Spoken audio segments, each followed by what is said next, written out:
You've probably heard of Ruth as a love story, but the real drama is way bigger. Did you know her decision to stay with Naomi set off a chain reaction that would shape the entire Bible? From famine to family, from loss to legacy. This is a high stakes narrative of loyalty, redemption, and a bloodline that changed the world. Let's uncover the full story. Before we uncover what happened, if you're new here, consider subscribing and leaving a like. It helps us bring more Bible stories like this to the surface. And let us know where you're watching from and what time it is. We're fostering a community from around the world.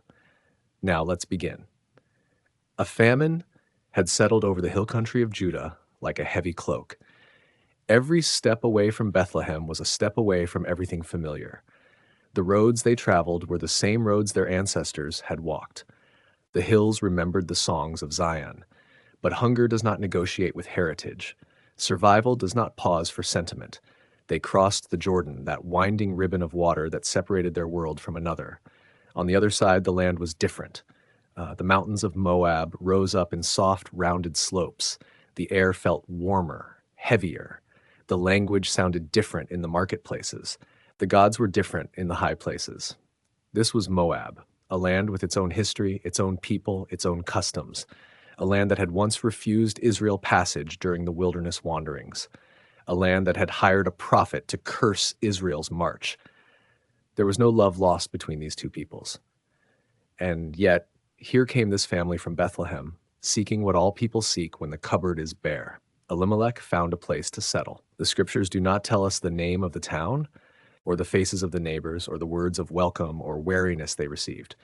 But we know they found a place. We know they began again.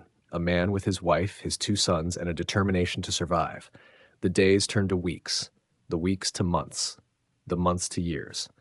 And then death came to that foreign place. Elimelech died. We are not told how. We are not told when exactly or what illness or accident took him. The text simply says he died, and Naomi was left with her two sons, left in a land that was not her own, left with grief that had no family around it to share the weight. This is the part of the story we often rush past, the loss, the quiet unraveling. A woman who had followed her husband to a new land, now standing at his grave in that same land, with no way back and no clear way forward. The name Pleasant must have felt like a cruel joke in those days. But Naomi was not a woman who collapsed. She had sons. Mahlon and Chilion were old enough to take on the work of the fields, to manage the household, to become the men their father had been. And in time, they did what young men in a new land do. They took wives. Their names were Orpah and Ruth, Moabite women, women of this foreign land, daughters of its people, raised in its temples and its traditions. The text gives us their names, which is itself a kind of honor. These were not nameless background figures. They were real women who entered this family, who loved these brothers, who became daughters to Naomi. Orpah and Ruth arrived with their own histories, their own stories woven into the fabric of Moab. Some scholars suggest Orpah's name may carry meaning connected to neck or turning, though such meanings remain uncertain in their origins. Ruth's name is harder to trace. Some scholars wonder if it might suggest friendship or refreshment, though these are speculative guesses at what the name once meant in its original tongue. What matters is not the names themselves, but the women who carried them. A name that would one day be spoken with reverence across the ages, though no one in that small household could have known it then. For about 10 years, this blended family lived together in Moab. 10 years of shared meals and shared work. 10 years of learning each other's ways. 10 years of Naomi watching her daughters-in-law grow into women she could love. 10 years of building a life on top of grief. And then death came again.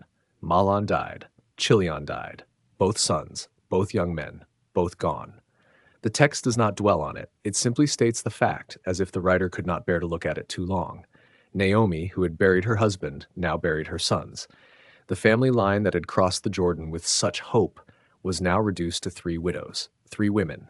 No husbands, no children, no future in a world that measured a woman's worth by the men who protected her. In ancient times, this was not just sorrow. It was vulnerability. It was danger. It was the kind of loss that could break a person entirely. Naomi sat in the ruins of her life and thought about home. Bethlehem, the hills of Judah, the women she had known since childhood, the well where she had drawn water as a girl, the sound of Hebrew in the streets, of prayers lifted to the God of Israel, the God of her fathers, the God she had not forgotten even in the land of Moab. The text tells us she heard a report, a rumor, a whisper carried across the river. The Lord had visited his people. The famine was breaking. There was bread again in Bethlehem. The house of bread had bread once more. And Naomi, this woman who had lost everything, found within herself the smallest seed of something that might have been hope, or at least the will to move, to go back, to return to the place where her story had begun, even if she returned as a hollow version of the woman who had left. She rose, she prepared. She and her daughters-in-law set their faces toward the Jordan, toward the crossing, toward the hills of Judah. What did she feel as she walked that road again? The road was the same. The river was the same. But she was not the same. She had left Bethlehem as a wife, a mother, a woman with a future.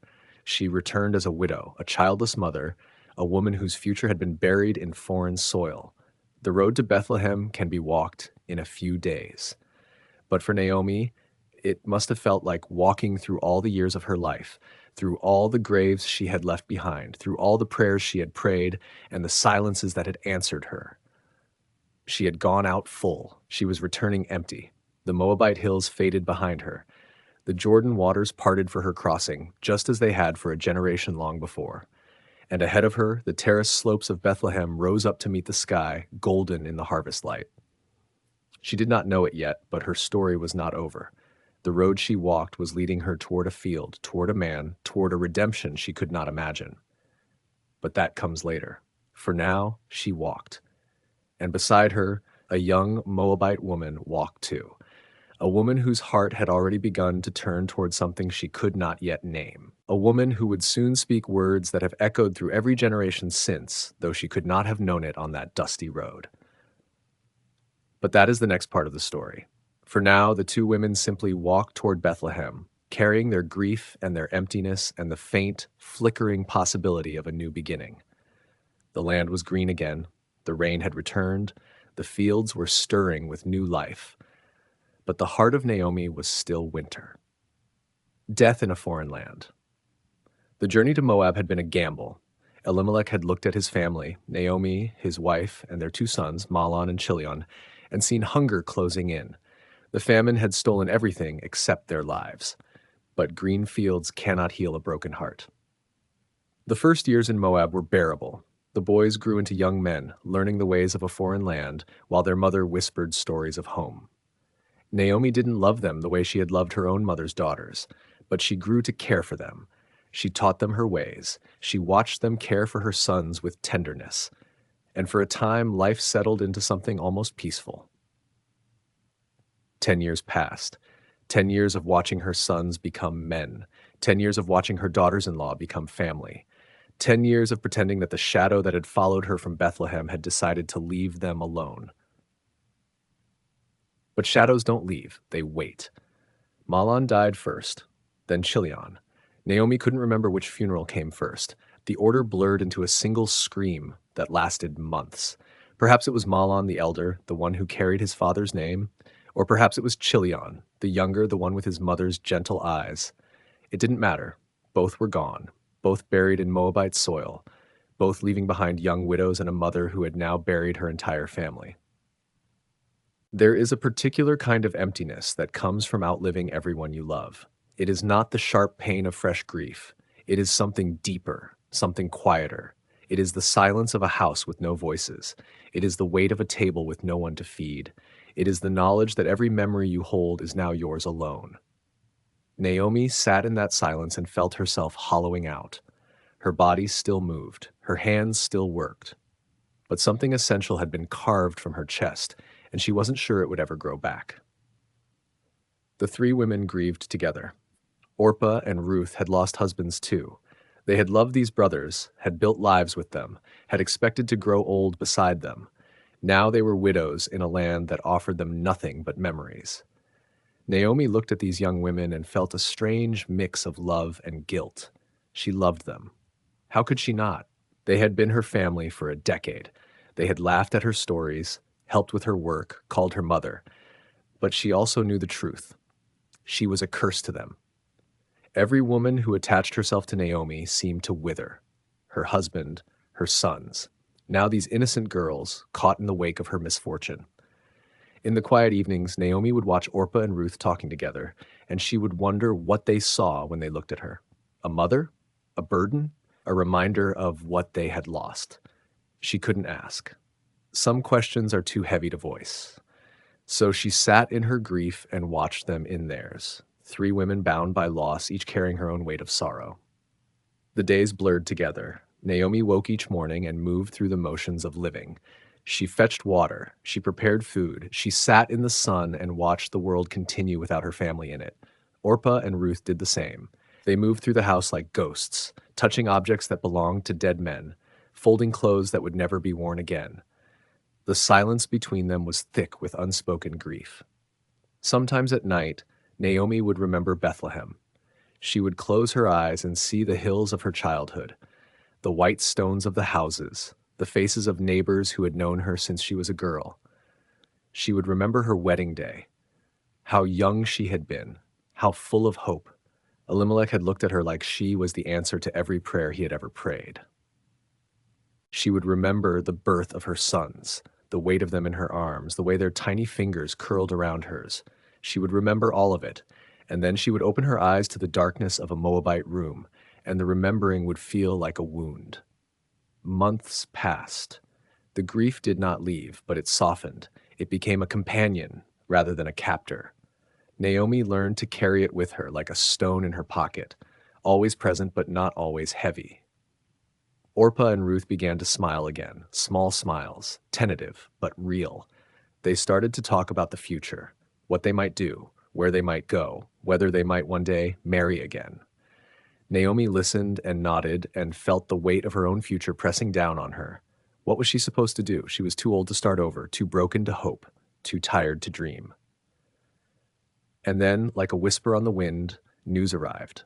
Word traveled through Moab, through the markets and the wells and the gathering places where women shared their stories. The Lord had visited his people. Bread had returned to Bethlehem. Naomi heard the news and felt something stir inside her, something she hadn't felt in years. It was small, faint, almost unrecognizable, but it was there. Hope. She looked at Orpah and Ruth, these daughters who had become her family, and she felt the weight of what she was about to do. She was going back to Bethlehem, back to the land of her fathers, back to the place where she had been happy and where she had been broken and where her story had begun. But she couldn't ask them to come with her.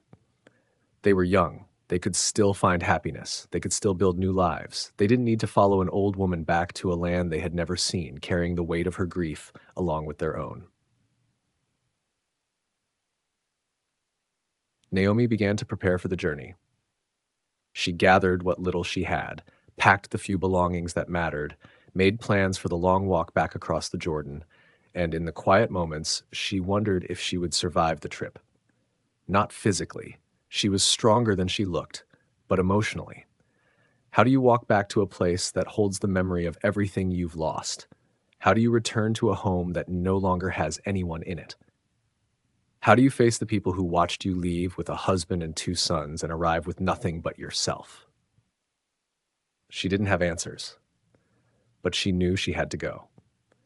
The land of her fathers was calling her home, and even if she returned empty-handed, even if she returned broken and bitter and alone, she needed to see Bethlehem one more time. She needed to stand on the hills of her childhood and know that her story had not ended in Moab, that she was more than a widow in a foreign land, that she was still Naomi. Naomi's decision to return. The words hung in the air between Naomi looked at their faces, these young women who had become like daughters to her. She had nothing left to offer them, no sons to give them, no future to promise them, only the long road back to a homeland that was hers, not theirs. The Lord deal kindly with you, she continued, as you have dealt with the dead and with me. It was a blessing, a prayer, a release. She was setting them free from any obligation they might feel toward her. They had mourned with her. They had supported her. But now, the path forward for them lay in Moab, among their own people, in the houses of their own mothers. Naomi rose and began to gather the few belongings she would take with her. The journey to Bethlehem would not be easy. The road was long, the terrain unforgiving, but the pull of home was stronger than the fear of the journey. She thought of Bethlehem as it had been when she left, the white stone houses clinging to the hillside, the terraced vineyards and olive groves, the fields of barley that stretched toward the horizon. She had been young then, with a husband at her side and two small sons in her arms.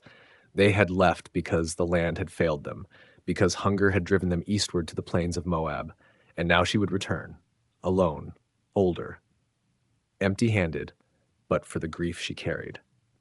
Orpah and Ruth followed her to the road. The morning light was soft, casting long shadows across the dusty path. Naomi turned to face them one last time. Her heart ached at the sight of them. They had been her companions in sorrow, her comfort in a foreign land. "Go," she said again. "Return each to your mother's house." She spoke of their futures, of new husbands, of new homes, of the life that could still be theirs if they would only let her go. The Lord had dealt bitterly with her, she explained. His hand had been against her. There was no reason for them to share in her fate. Orpah's eyes filled with tears. She stepped forward and embraced Naomi, holding her tightly as if the warmth of her body could somehow bridge the distance that was about to open between them. Then she kissed her. A kiss of farewell, a kiss of gratitude, a kiss of release. And then Orpah turned and began to walk back toward the village. Her steps were slow at first, then steadier. She did not look back, but Ruth did not move. Naomi watched Orpah disappear into the haze of the morning. Then she turned to Ruth, the younger of the two, the one who had been quieter, more watchful. There was something in her eyes that Naomi had seen before but had never fully understood. A resolve, a determination that seemed to go deeper than words. "You should go too," Naomi said softly. "Your sister-in-law has returned to her people. Return to your gods." But Ruth remained still. The wind stirred the folds of her garment. She looked at Naomi, and in that look was a lifetime of devotion that Naomi could not comprehend. It was a strange thing, this love. Ruth was not bound to Naomi by blood. She was a Moabite woman, daughter of a people who had no love for Israel. And yet, in the years of shared sorrow, something had grown between them that transcended the boundaries of nation and family. Ruth had seen Naomi's faith. She had watched her pray to a God she could not see. She had witnessed the quiet dignity with which Naomi had borne her losses. And somehow, in all of that, Ruth had found something she could not name. Naomi tried again. She spoke of the practicalities, the impossibility of Ruth's following her, the uncertainty of what awaited in Bethlehem. She was too old to bear sons, too poor to provide for a young woman's future. Ruth would be a stranger in a strange land, a foreigner among a people who would mark her by her accent and her origins. "Would you wait for a son of mine to grow up?" Naomi asked, her voice breaking. "Would you withhold yourself from marriage for that?" "No, my daughters, it is far more bitter for me than for you." But Ruth did not answer, not yet. Naomi looked at the road stretching before her. It wound through the hills, past the fields of Moab toward the Jordan and beyond. She thought of the journey ahead, the nights spent under the open sky, the uncertainty of what she would find when she reached Bethlehem. She was returning to a place that had known her as a wife and mother, but she was returning as a widow, a woman stripped of everything, a woman who would have to face her people with nothing but her grief and her faith. She had heard the reports of bread in Bethlehem, but bread alone could not fill the emptiness she carried. She was going home because there was nowhere else to go, because the God of Israel had visited his people, and she needed to believe that he still remembered her. The road was waiting for her. And so, with a final glance at the village where she had buried her husband and her sons, Naomi began to walk. She did not look back at Ruth. She could not. She had already said her goodbyes, already given her blessing, already released her daughters-in-law from any obligation to follow her. Behind her, the dust of the road settled. The morning sun climbed higher, burning off the mist that clung to the valley. And Naomi walked on, alone, toward the land of her fathers.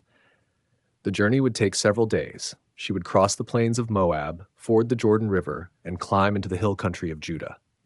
Each step would carry her further from the grave she was leaving behind. Each step would bring her closer to a home she was no longer sure she recognized. But she walked. because that was what was left to her. Because the news of bread had stirred something in her that grief had not been able to kill. Because the God of Israel had visited his people, and she needed to be among them when that visitation was made known. She did not know that behind her, Ruth was still standing at the crossroads, watching her go. She did not know that the young Moabite woman was making a decision that would echo through the generations. She did not know that the road she was walking would not be walked alone. All she knew was that the famine was over, that God had remembered his people, and that she, Naomi, the bitter widow, was going home. The wind carried the scent of barley from the fields beyond. The harvest was near. The land was waking from its long sleep, and somewhere in the distance, the hills of Bethlehem rose against the sky, waiting to receive her, Ruth's loyal vow. She had heard the stories, the whispers, the way her people were spoken of. She knew what awaited her across the Jordan, and still she chose to go. There is a beautiful tension in Ruth's vow that we often miss. She did not say, "I will follow you because you are right." She did not say, "I will follow you because I have nowhere else to go." She said, "Your people will be my people." Not because Naomi's people were better, but because they were Naomi's. This is the heart of loyalty. It is not built on agreement or shared interests. It is built on love, on the stubborn refusal to let go, on a bond that transcends logic and comfort. Ruth had lost her husband. She had lost her father-in-law. She had watched Naomi lose everything, her home, her sons, her future. And in that wreckage, Ruth found something she could not abandon. Not a country, not a religion, a person. In this way, Ruth teaches us something profound about the nature of faith. Before she knew the God of Israel, she knew the mother of Israel. Before she could confess the creeds, she could cling to the woman who had become her family. Her love for Naomi was the door through which her love for God would enter. The ancient rabbis noticed this. They saw in Ruth's words a complete conversion, a turning not just of the feet but of the soul. Your people will be my people. This was more than geography. It was identity. Your God will be my God. This was more than theology.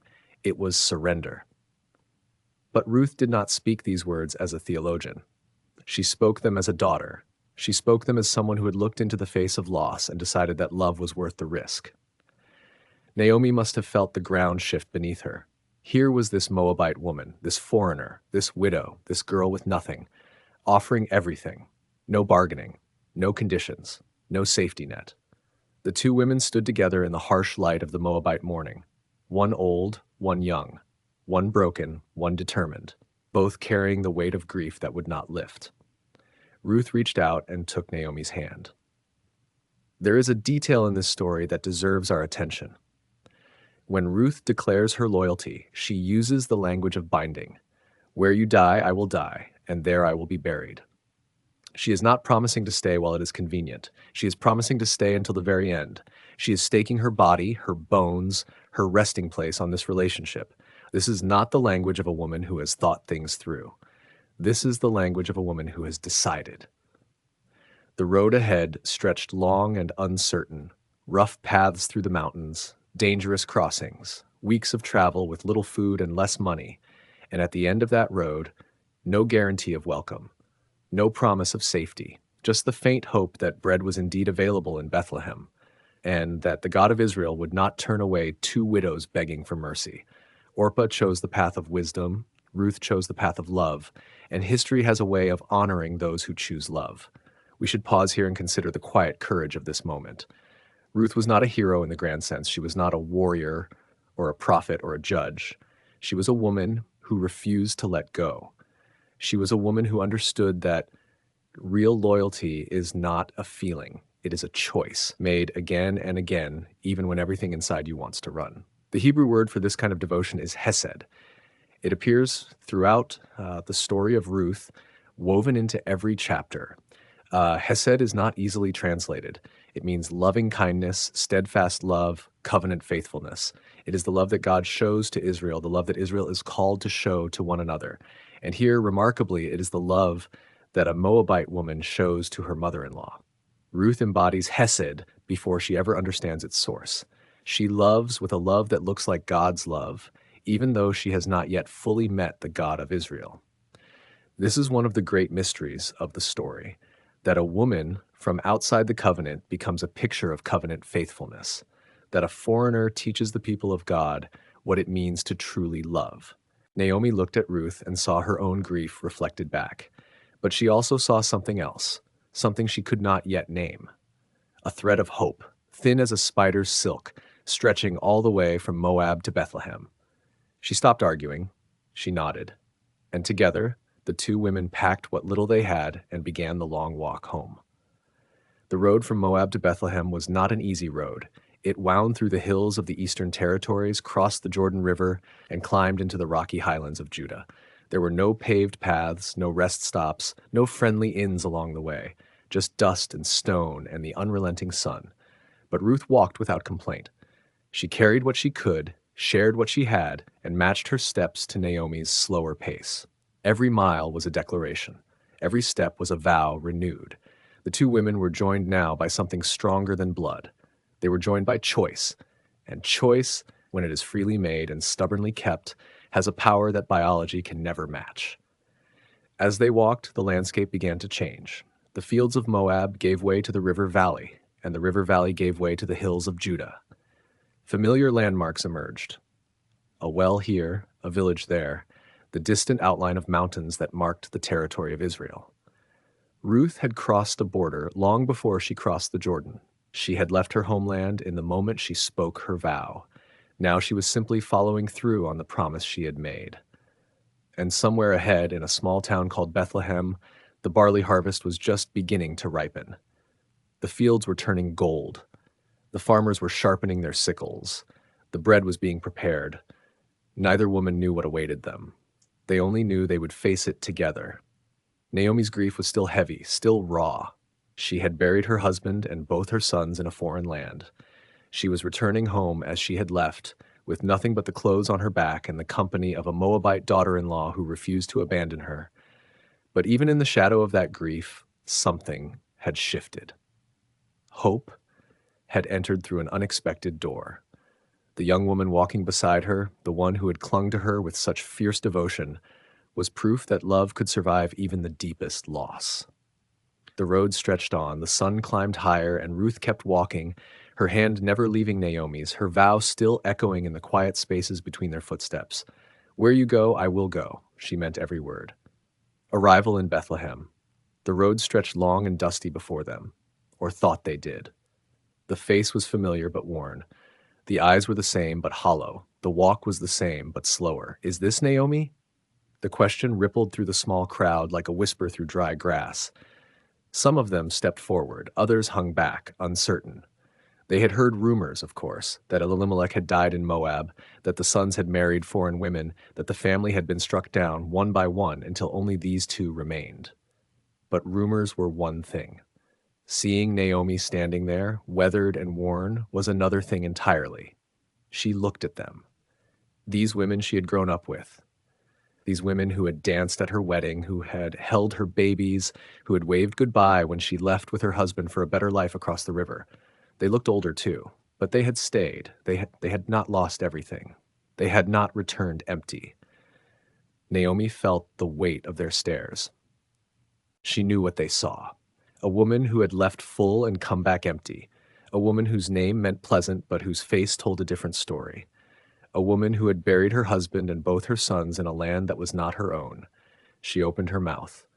The words came out rough, like stones tumbling from a worn-out sack. Do not call me Naomi. Call me Mara. For the Almighty has dealt very bitterly with me. The women fell silent. The name Mara hung in the air between them. Bitter. That was what it meant. Bitter. Naomi continued, her voice cracking like old leather. I went out full. The Lord has brought me back empty. Why call me Naomi when the Lord has testified against me and the Almighty has brought calamity upon me? No one knew what to say. What could anyone say? Here was a woman who had lost everything. Her husband, her sons, her future, her name. All of it stripped away, like the husks stripped from the barley in the fields. Ruth stepped forward. She did not say anything. She simply moved to stand beside Naomi, close enough that their shoulders almost touched. A quiet statement of presence, a silent declaration that whatever these women thought, whatever they whispered, she was here. She was staying. The women looked at Ruth with curiosity. A Moabite. They could tell from her dress, from her features, from the way she held herself. They had heard that Naomi's sons had married foreign women. This must be one of them, the one who had refused to leave. Some of them nodded to Naomi, others murmured words of sympathy that felt hollow even as they were spoken. A few offered help, but Naomi shook her head. She had no need of help. Not yet. She just needed to find a place to rest, a place to lay her head, a place to begin again. The town opened up around them as they walked through. The houses pressed close together, their flat roofs catching the afternoon light. Children peered from doorways. Men paused in their work to watch the two women pass. News traveled fast in a small town. The return of Naomi would be on every tongue by evening. They found shelter in the home that had once belonged to Elimelech. It was still standing. Barely. The walls were intact, the roof had held, but it had the feel of a place that had been empty for a long time. Dust covered the floors. Cobwebs hung in the corners. The hearth was cold. Naomi stood in the middle of the room and looked around. Here she had cooked meals for her family. Here she had watched her sons grow.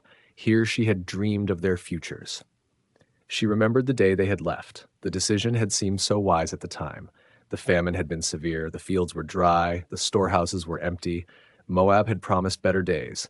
She had been full when she left, full of hope, full of family, full of life. Now she was empty. The house reflected that emptiness back at her, its bare walls and cold hearth a mirror of her own soul. Ruth moved quietly through the space. She found water and began to clean. She found old blankets and laid them out for sleeping. She found kindling and coaxed a small fire to life in the hearth. She did not ask what to do. She simply did what needed to be done. Naomi watched her, this foreign girl, this Moabite woman who had given up everything to follow a bitter old widow into an uncertain future. She had left her family, her gods, her homeland, all of it. For what? For a woman who could offer her nothing, no future, no security, no hope. And yet there she was, sweeping the floors, building the fire, preparing a meal from the little they had brought with them. The first evening in Bethlehem settled over them quietly. The sounds of the town drifted through the walls, laughter from a nearby home, a mother calling her children, the low murmur of conversation, ordinary sounds, normal sounds, the sounds of a community that had not been shattered. Naomi sat by the fire and listened. She had once been part of those sounds. She had once laughed and called and murmured with the rest of them. Now she felt like a ghost watching the living go about their lives. The barley harvest was beginning. She could smell it in the air, that sweet, earthy scent of grain ripening in the sun. She could hear the workers in the fields, their songs rising and falling with the rhythm of their labor. In the coming days, the fields would be full of reapers, full of gleaners, full of people working to gather in the harvest, full of opportunities for a young woman with no other way to provide. But that was for tomorrow. For now, there was only the fire, the silence, and the weight of all that had been lost. Ruth sat across from her. She did not speak. She did not try to fill the silence with empty words or hollow comfort. She simply sat, her presence a quiet anchor in the storm of Naomi's grief. Outside, the stars began to appear. The same stars that had watched over Naomi when she was young. The same stars that had guided her ancestors through the wilderness. The same stars that had witnessed her departure and now witnessed her return. They had not changed. They had not blinked. They had simply continued their eternal dance, indifferent to the sorrows of the woman below. Naomi looked up at them through the open doorway. She thought of the name she had asked them to call her, Mara. Bitter. It fit. The night deepened. The fire crackled. The town grew quiet. And two women, bound together by grief and devotion, prepared to face whatever the morning would bring. Bethlehem was not the same as she had left it, but then again, neither was she. Gleaning in the fields, the dust of the road still clung to their sandals when the weight of survival settled on Ruth's shoulders. The small house that Naomi had left behind stood empty and cold. The clay jars held no grain. The hearth had not seen fire in years. 2 women, no men, no money, no food. But Ruth had not survived 10 years in Moab to crumble now. She watched Naomi those first mornings in Bethlehem. The older woman moved through the house like a ghost, touching the walls, tracing the cracks in the plaster. She spoke little. She ate less. On the 3rd day, Ruth spoke. "Let me go to the fields. among the grain. I will follow behind the harvesters and gather what they leave behind." Naomi studied her daughter-in-law's face. The younger woman's eyes held no fear. She had walked from Moab to Bethlehem with nothing but loyalty in her heart. She had left her people, her gods, her homeland. She had buried her husband. And still, she stood. "Go, my daughter," Naomi said softly. The fields stretched beyond the village like a sea of gold. The barley stood tall and ripe, swaying in the morning breeze. Ruth walked along the edge of the first field, her veil pulled over her head, her eyes scanning the ground. She knew the rhythm of gleaning, the bend and reach, the careful fingers, the quick eyes. The harvesters moved ahead of her in a line, their sickles flashing in the sun. Behind them came the gleaners, widows with children at their skirts, old men with trembling hands, young women with hollow cheeks. Ruth joined them. She moved quietly, deliberately, kneeling to gather what the harvesters left behind, stalk by stalk, ear by ear. The sun climbed higher. The heat grew heavier. But Ruth did not stop. She worked with a quiet intensity that drew the attention of the other gleaners. They watched her from the corners of their eyes. Her accent marked her. Her skin was darker, her features different. She was not from Bethlehem, but she worked like she belonged. The foreman of the field noticed her too. He stood at the edge of the harvest, his staff in his hand, his eyes moving across the workers like a shepherd counting his flock. She was diligent. She was respectful. She did not reach for what was not hers. She did not quarrel with the other women. She simply worked. Ruth did not know that she was being watched. She only knew the grain, the heat, the ache in her back, the growl in her stomach. And still she worked. By midday, her hands were raw. The cuts from the sharp stalks stung with sweat. Her knees were stained with earth. The harvesters stopped for their meal, gathering in the shade of the olive trees. The gleaners, too, paused. Ruth found a spot near a large rock. She had no bread, no water. She sat quietly, her hands folded in her lap, her eyes on the field. She thought of Naomi, sitting alone in that empty house. She thought of Moab, the hills of her childhood, the gods of her people, the life she had left behind. But she did not regret it. She had made her choice at the crossroads of Moab. She had uttered those words that would echo through the ages. "Where you go, I will go. Where you stay, I will stay. Your people will be my people. Your God, my God."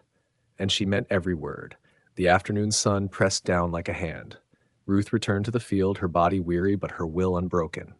The harvesters had moved further ahead. The gleaners spread out behind them like a ragged army. The field was vast, golden, endless. It would take days to harvest it all, and Ruth would be here for all of it. She worked until her vision blurred. She worked until her fingers could barely close. She worked until the shadows grew long and the air began to cool. Then she heard his voice. A man was speaking to the foreman, his tone measured and clear. The words carried across the field. "Whose young woman is this?" Ruth's hand stilled. She did not look up. She did not know that the question concerned her. The foreman answered, "She is the Moabitess who came back with Naomi from the country of Moab. She has been here since morning, working steadily, asking permission to glean among the sheaves." The words reached Ruth's ears. She felt them land like stones in still water. The Moabitess. That was who she was. That was how she would always be known. Not Ruth, the loyal daughter. Not Ruth, the faithful wife. Not Ruth, the woman who had crossed a desert for love. The Moabitess. She kept her eyes on the ground, she kept her fingers moving, but her heart beat faster and her breath caught in her throat. She did not know that the man asking the question was Boaz, the owner of the field, a relative of Elimelech, a man of wealth and standing in Bethlehem. She did not know that his eyes had been on her since morning, that he had watched her work with quiet admiration. She only knew the grain beneath her fingers and the sun on her back. And so she continued. Stalk by stalk, row by row, hour by hour. Ruth gleaned until the evening shadows swallowed the light. She gathered her bundle of barley, tied it carefully, and lifted it to her shoulder. The grain was heavy, heavier than she expected, but she did not question it. It was food. It was life. It was hope. She walked back to Bethlehem with the stars beginning to appear overhead. The village lights flickered in the distance. The smell of cooking fires drifted on the breeze. And in the small house at the edge of town, Naomi waited. The door opened. Ruth stepped inside, her bundle of barley in her arms, her face streaked with dust and sweat. Naomi looked at her, looked at the grain, and for the first time in a long time, something flickered in her eyes. Not hope, exactly, but something close. Ruth set the bundle down. She smiled, tired but true. "There will be more tomorrow," she said. Naomi nodded slowly. She reached out and touched the barley, feeling its weight, its substance, its promise. And in that small house in Bethlehem, two women shared a meal of grain and water, bound together by love, by grief, by a God who was working in ways they could not yet see. The night settled over the village. The stars wheeled overhead, and the fields waited, golden and patient, for the morning light. Boaz notices Ruth. But he was not a man who stood apart from his land. He walked among the sheaves, his eyes scanning the harvest, his mind on the season ahead. He reached the reapers and greeted them with a simple blessing. "The Lord be with you." "And the Lord bless you," they answered. It was their custom, this exchange. Brief, familiar, the rhythm of a man who knew his workers and a workforce that knew its master. Then Boaz saw her. A young woman bent low among the stalks, her shawl pulled over her head, her hands moving with quiet purpose. She was not one of his servant girls. He knew them all by face, by name, by the way they laughed and talked as they worked. This woman was different. She kept to herself. She did not lift her eyes. Boaz turned to the foreman, the man who oversaw the reapers. "Who does that young woman belong to?" The question hung in the air, simple on the surface, weighted underneath. In those days, a woman in a field belonged to someone, a father, a husband, a household. To be unclaimed was to be vulnerable, exposed, alone. The foreman answered, "She is the Moabitess who came back with Naomi from the country of Moab." The words carried their own weight. The foreman did not need to explain further. Everyone in Bethlehem knew the story by now. Naomi had left years ago, full and prosperous, with a husband and 2 sons. She had returned empty, a widow twice over, with only this foreign daughter-in-law at her side. The foreman continued. She said, "Please let me glean and gather among the sheaves after the reapers." She came early this morning and has not stopped since. She rested a little while in the shelter, but that is all. Boaz listened. He heard the report, but he also heard what was between the words. This woman had asked permission. She had not assumed. She had not taken what was not offered. She had worked from morning until now, under the heat, without complaint, without drawing attention to herself. And she was the one who had stayed with Naomi. Everyone knew the other one had gone back. Orpah had kissed her mother-in-law and returned to her people, her gods, her familiar world. That was the sensible choice, the expected choice. But this one, Ruth, had clung to Naomi. She had left her own land, her own family, her own gods, to walk into an uncertain future with a woman who had nothing left to give her. Boaz looked at her again. She had not stopped working. The sun was high now, the heat pressing down on the field, and still she moved, her hands finding the fallen stalks, her bundle growing heavier. He made his decision. He crossed the field toward her, his steps deliberate but not hurried. The workers parted around him, and Ruth looked up, startled, as his shadow fell across her. "Listen, my daughter." His voice was kind, but firm, a voice that expected to be heard. "Do not go to glean in another field. Do not leave this one. Stay here with my servant girls." He gestured to the women working nearby, their heads covered, their hands busy. "Keep your eyes on the field where they reap, and follow after them. I have ordered the young men not to touch you." The words were protective, deliberate. He was drawing a circle around her, marking her as someone under his care. In a world where a foreign woman could be easily harmed, easily ignored, easily pushed aside, this was no small thing. "And whenever you are thirsty," he added, "go to the jars and drink from what the young men have drawn." Ruth stood still. The weight of his words settled over her like a cloak. She had come to this field hoping only for scraps, for the leftovers that custom allowed to the poor. She had not expected to be seen. She had not expected to be spoken to. She had certainly not expected to be protected. She bowed low, her face toward the ground, her voice barely above a whisper. "Why have I found such favor in your eyes, that you should take notice of me, since I am a foreigner?" The question was honest. She was not being modest for effect. She was truly puzzled. She was a Moabitess, a woman from a people often at odds with Israel, a widow with no status, no wealth, no claim on anyone's kindness. By every measure of the world, she had no right to this man's attention. Boaz looked at her, and something in his face softened. I have been told all that you have done for your mother-in-law since the death of your husband. He spoke slowly, letting the words settle. How you left your father and mother, and the land of your birth, and came to a people you did not know before. He paused.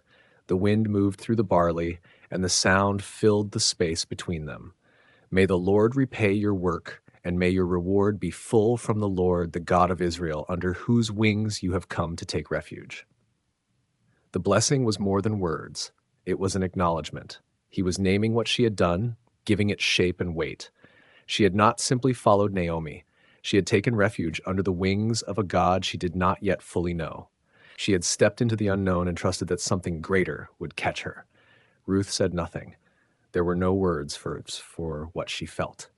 She simply nodded, her eyes wet, and returned to her work. The day stretched on.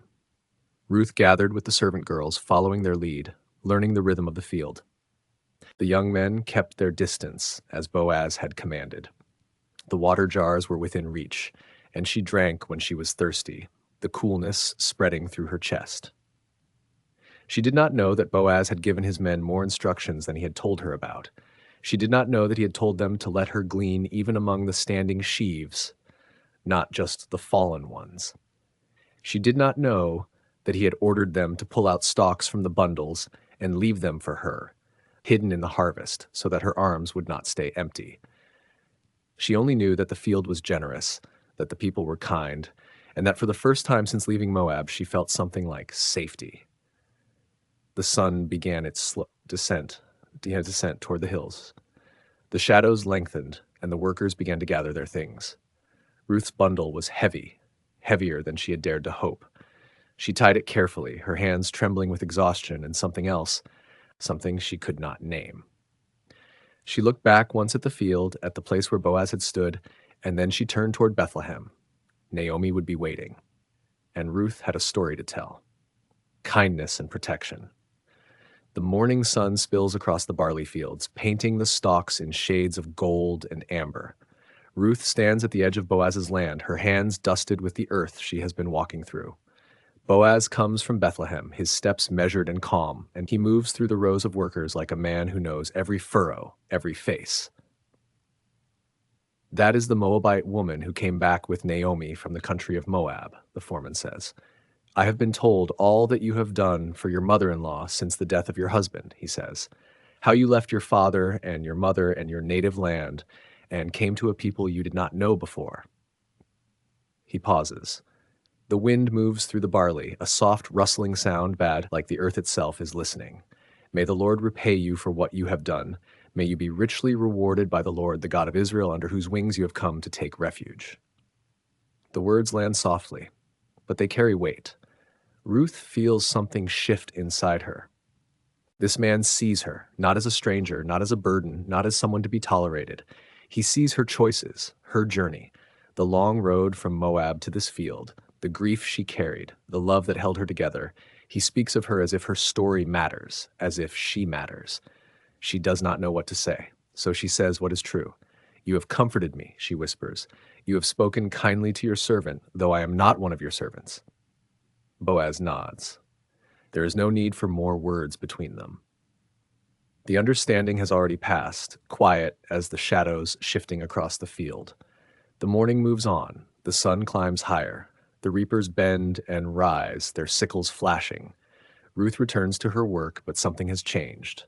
The field feels different now. The ground beneath her feet feels steadier. At midday, the heat settles over the land.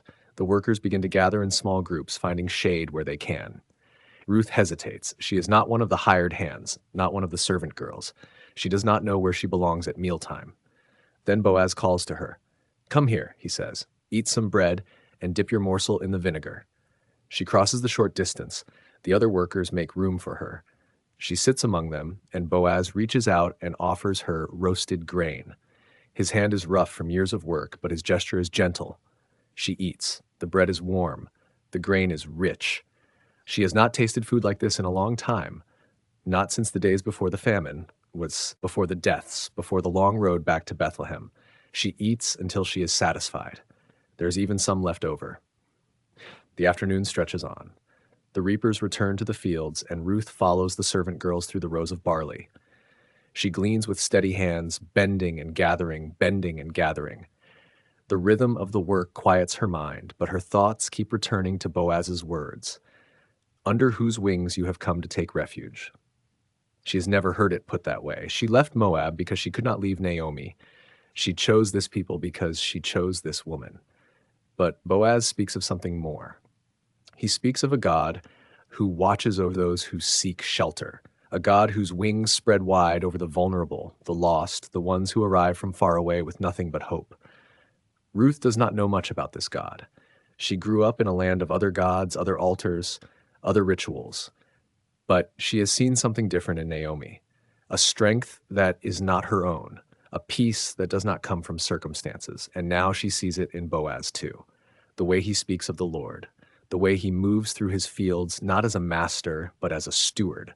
She wonders what it would be like to live under those wings, to be known and protected and seen. The afternoon sun begins to lower. The shadows stretch longer. Ruth keeps working, her hands moving through the barley, her heart full of new questions. She is still a stranger in this land, still a foreigner, still the Moabite woman who came back with Naomi. But for the first time since she left her homeland, she does not feel alone. The field stretches before her, golden and endless. The workers move in rhythm, their voices rising and falling in the distance. Boaz has returned to the town, his business finished for the day. But his words remain, planted in her heart like seeds. She thinks about what he said about her mother-in-law. All that you have done. She did not do it for reward. She did it because she could not imagine another way. Naomi was her anchor, her compass, her family.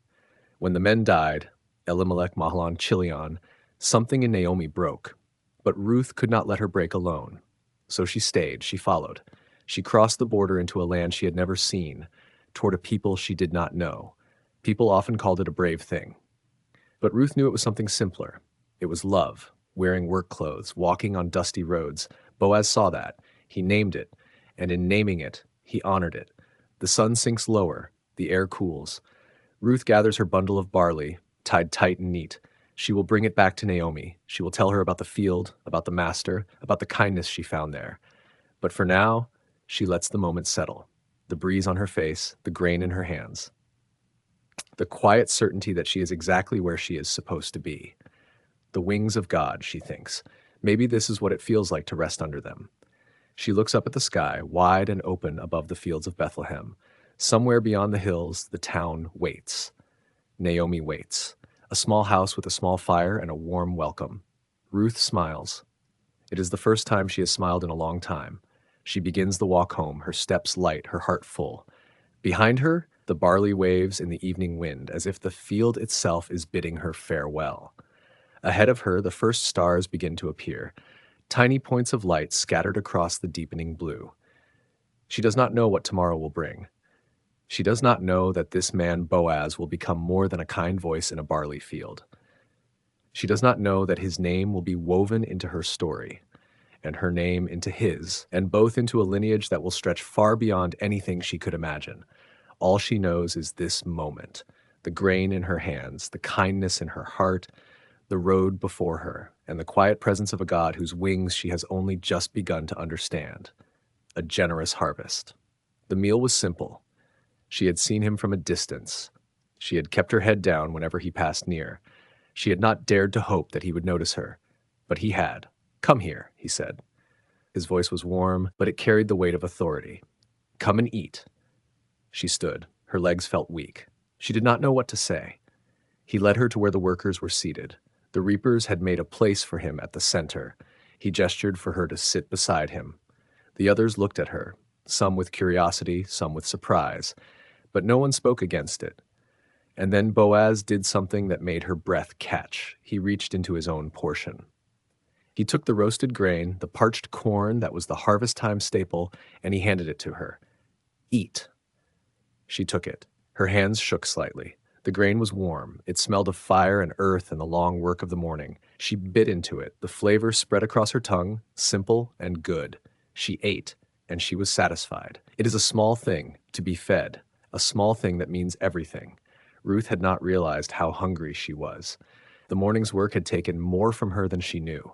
The long days of travel, the nights of worry, the constant, gnawing uncertainty of their future, all of it had worn her down.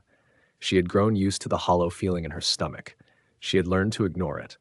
But now, here with the roasted grain in her hands and the kindness of a man she barely knew sheltering her, the hunger came rushing back. She ate greedily. She ate until her stomach was full. She ate until the trembling in her hands stopped, and Boaz watched her, not with pity, not with judgment, but with something that looked like approval. "Leave some for later," he said quietly. "You will need your strength for the afternoon." She nodded. She tucked the remaining grain into the fold of her garment. She would share it with Naomi. She would bring it home and watch her mother-in-law's tired face soften at the sight of it. The meal ended. The workers rose. The rhythm of the harvest resumed, and Ruth returned to the field. The afternoon sun was merciless. Ruth moved through the rows with renewed energy. The food had done its work. Her arms were stronger, her steps were firmer. She had a place here now, a place that Boaz himself had given her. She would not waste it. She bent, she gathered, she moved. The servant girls called out to her as she passed. They had seen the master's kindness. They knew what it meant. They made room for her among the bundles. They showed her where the best gleaning was. And Ruth worked. The sun crawled across the sky. The shadows lengthened. The reapers moved faster, eager to finish their rows before the light failed. Ruth kept pace with them.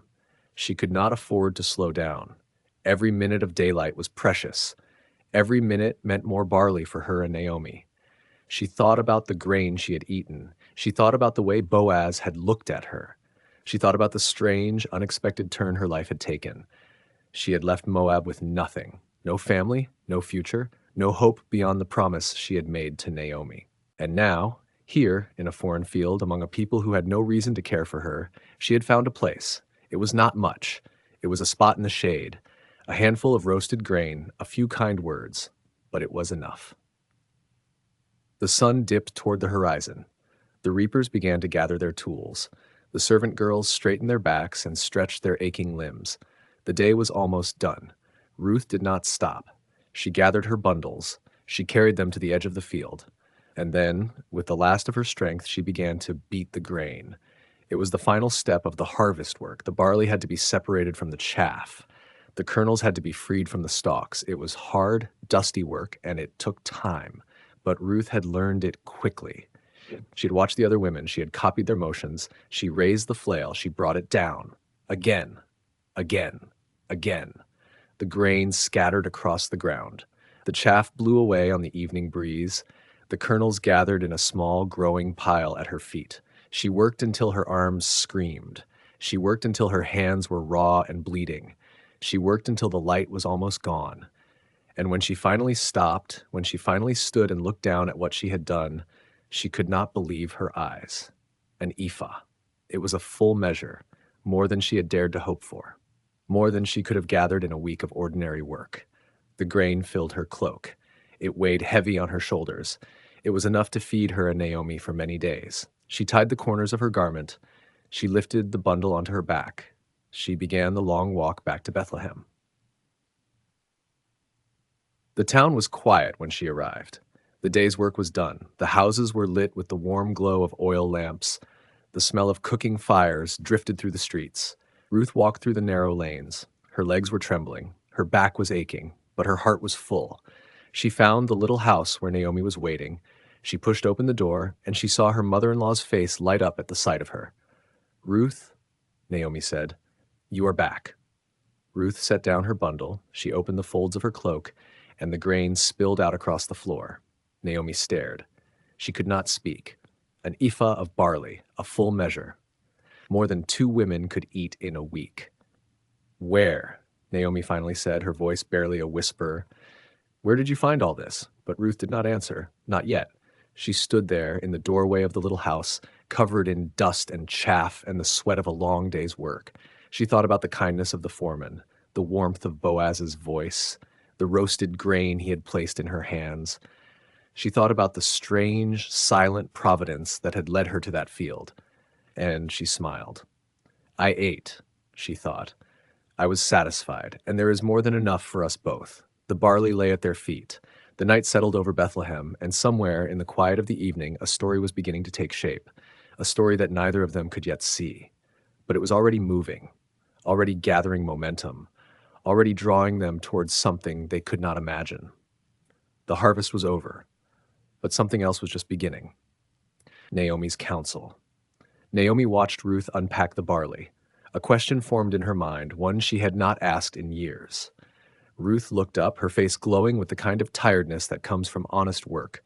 She spoke his name with respect, describing how he had greeted her, how he had told his workers to leave extra grain for her, how he had offered her water and a place to rest. She did not explain all her thoughts, not yet, but her voice carried a new firmness, a quiet authority that had been absent for years. Ruth listened. She nodded. She trusted Naomi, and in that trust something ancient and powerful began to move.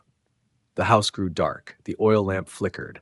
Outside, the wind moved through the barley fields, whispering secrets to the night. Naomi sat in the shadows, her mind working. She remembered the law. She remembered the customs of her people. She remembered the story of Tamar, another widow who had taken matters into her own hands and secured her place in the line of Judah. That story had always troubled her, but now it took on new meaning. Tamar had done what was necessary. She had acted with courage and cunning, and from her line through her son Perez had come a family that would one day lead Israel. Naomi knew this history. She knew that the land, the name, the inheritance were not just matters of property. They were matters of promise. Promise made to Abraham, to Isaac, to Jacob. Promise that the family of Judah would carry something sacred into the future. And now here was Ruth, a Moabite woman, a foreigner, a widow, but a woman of extraordinary loyalty, a woman who had left her own people, her own gods, her own land, to cling to Naomi and to the God of Israel. The women of Bethlehem had whispered about her. They had seen her in the fields working from dawn to dusk. They had seen her devotion. And now Naomi saw something else. She saw a thread being woven into a larger tapestry. She did not say all this to Ruth, not yet. The time for words would come later. For now, she simply told her daughter-in-law to rest. Tomorrow, she would go back to Boaz's fields. She would glean. She would work. She would be seen. And Naomi would think, "Hey, Fry." The night deepened. The stars appeared, one by one, scattered across the sky like seeds thrown by a generous hand. Naomi lay on her mat, eyes open, listening to Ruth's breathing. She thought about the years in Moab, the death of her husband, the marriage of her sons, their deaths too. She had believed God had forgotten her. She had believed her story was over, written in bitterness, sealed with sorrow. But the barley on the floor told a different story. The barley was a sign, a small, ordinary sign. But signs do not need to be grand to be true. A single grain of barley can become a field. A single act of kindness can become a lineage. A single faithful woman can become the grandmother of a king. Naomi did not know all this yet. She only knew that Boaz was a kinsman redeemer. She only knew that the law provided a way. She only knew that Ruth had found favor in the eyes of a good man. And she knew that God, whom she had accused of bitterness, had not, in fact, abandoned her. The morning came gently. Light crept through the cracks in the walls. Ruth rose early, ready to return to the fields. Naomi watched her prepare. She saw the strength in her shoulders, the quiet determination in her eyes. She spoke again, her voice steady. "Go, my daughter. Stay close to his servant girls. Do not let yourself be found in another field." Ruth smiled and nodded. She stepped out into the morning light. The barley swayed in the breeze, golden and alive. Naomi stood in the doorway, watching her go. For the first time in many years, she felt the weight of something other than grief. She felt purpose. The day passed slowly. Naomi busied herself with small tasks. She swept the floor. She prepared the evening meal. But her mind never stopped turning. She thought about Boaz. She remembered him as a young man, strong and upright. She remembered his father, Salmon, who had married Rahab, the woman from Jericho who had hidden the spies. Another foreign woman, Naomi thought. Another outsider who had become part of the story. The pattern was old. God kept weaving outsiders into the fabric of his people. He kept using the unexpected, the overlooked, the foreign. He kept bringing life out of death, hope out of despair. Naomi remembered the words of the law. She remembered the provision for the widow, the orphan, the stranger. She remembered that Boaz had already shown himself to be a man of character. He had noticed Ruth, he had protected her, he had blessed her, and he was a relative. The law was clear. The nearest relative had the first right to redeem. But if that relative refused, the next in line could step forward. Naomi did not know if there was a closer relative. She did not know Boaz's intentions, but she knew one thing. She knew that Ruth had found favor.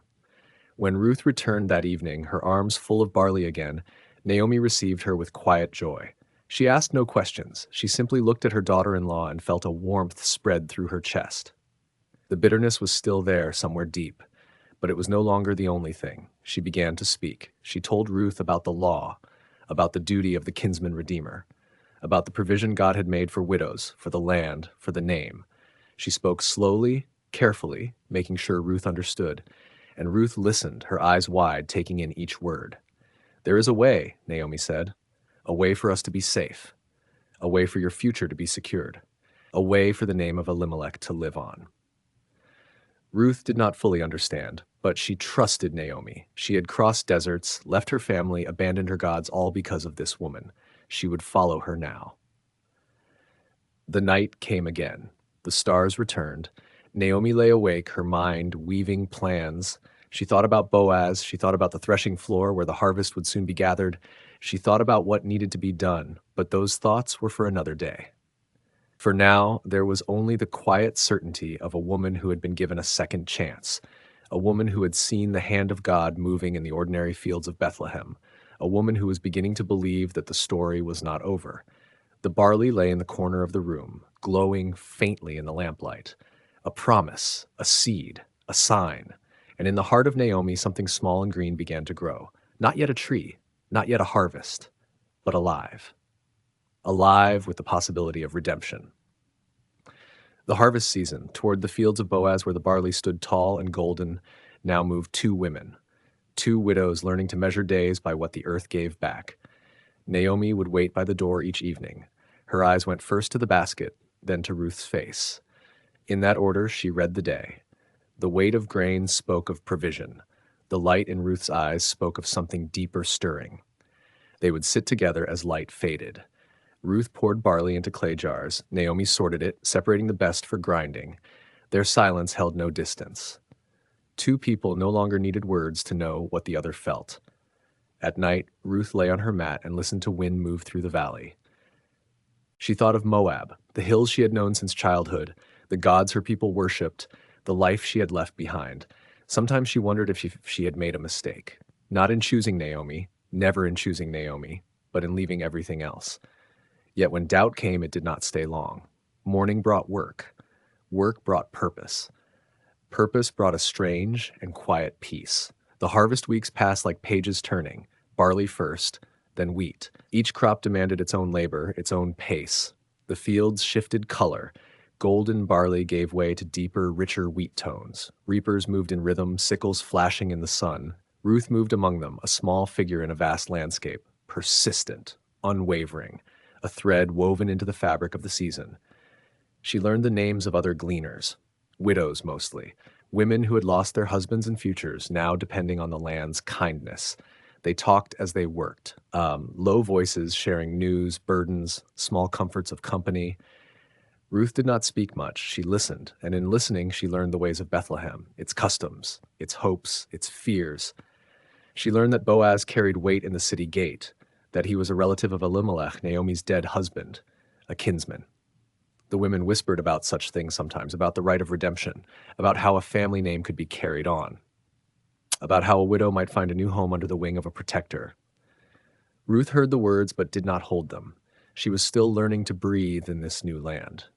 In the evenings, Naomi began to speak more freely. The bitterness that had marked her return began to soften, not disappear, but soften. She would sit by the door as the sun set, watching the road, remembering another time. A husband and two sons had walked that road with her.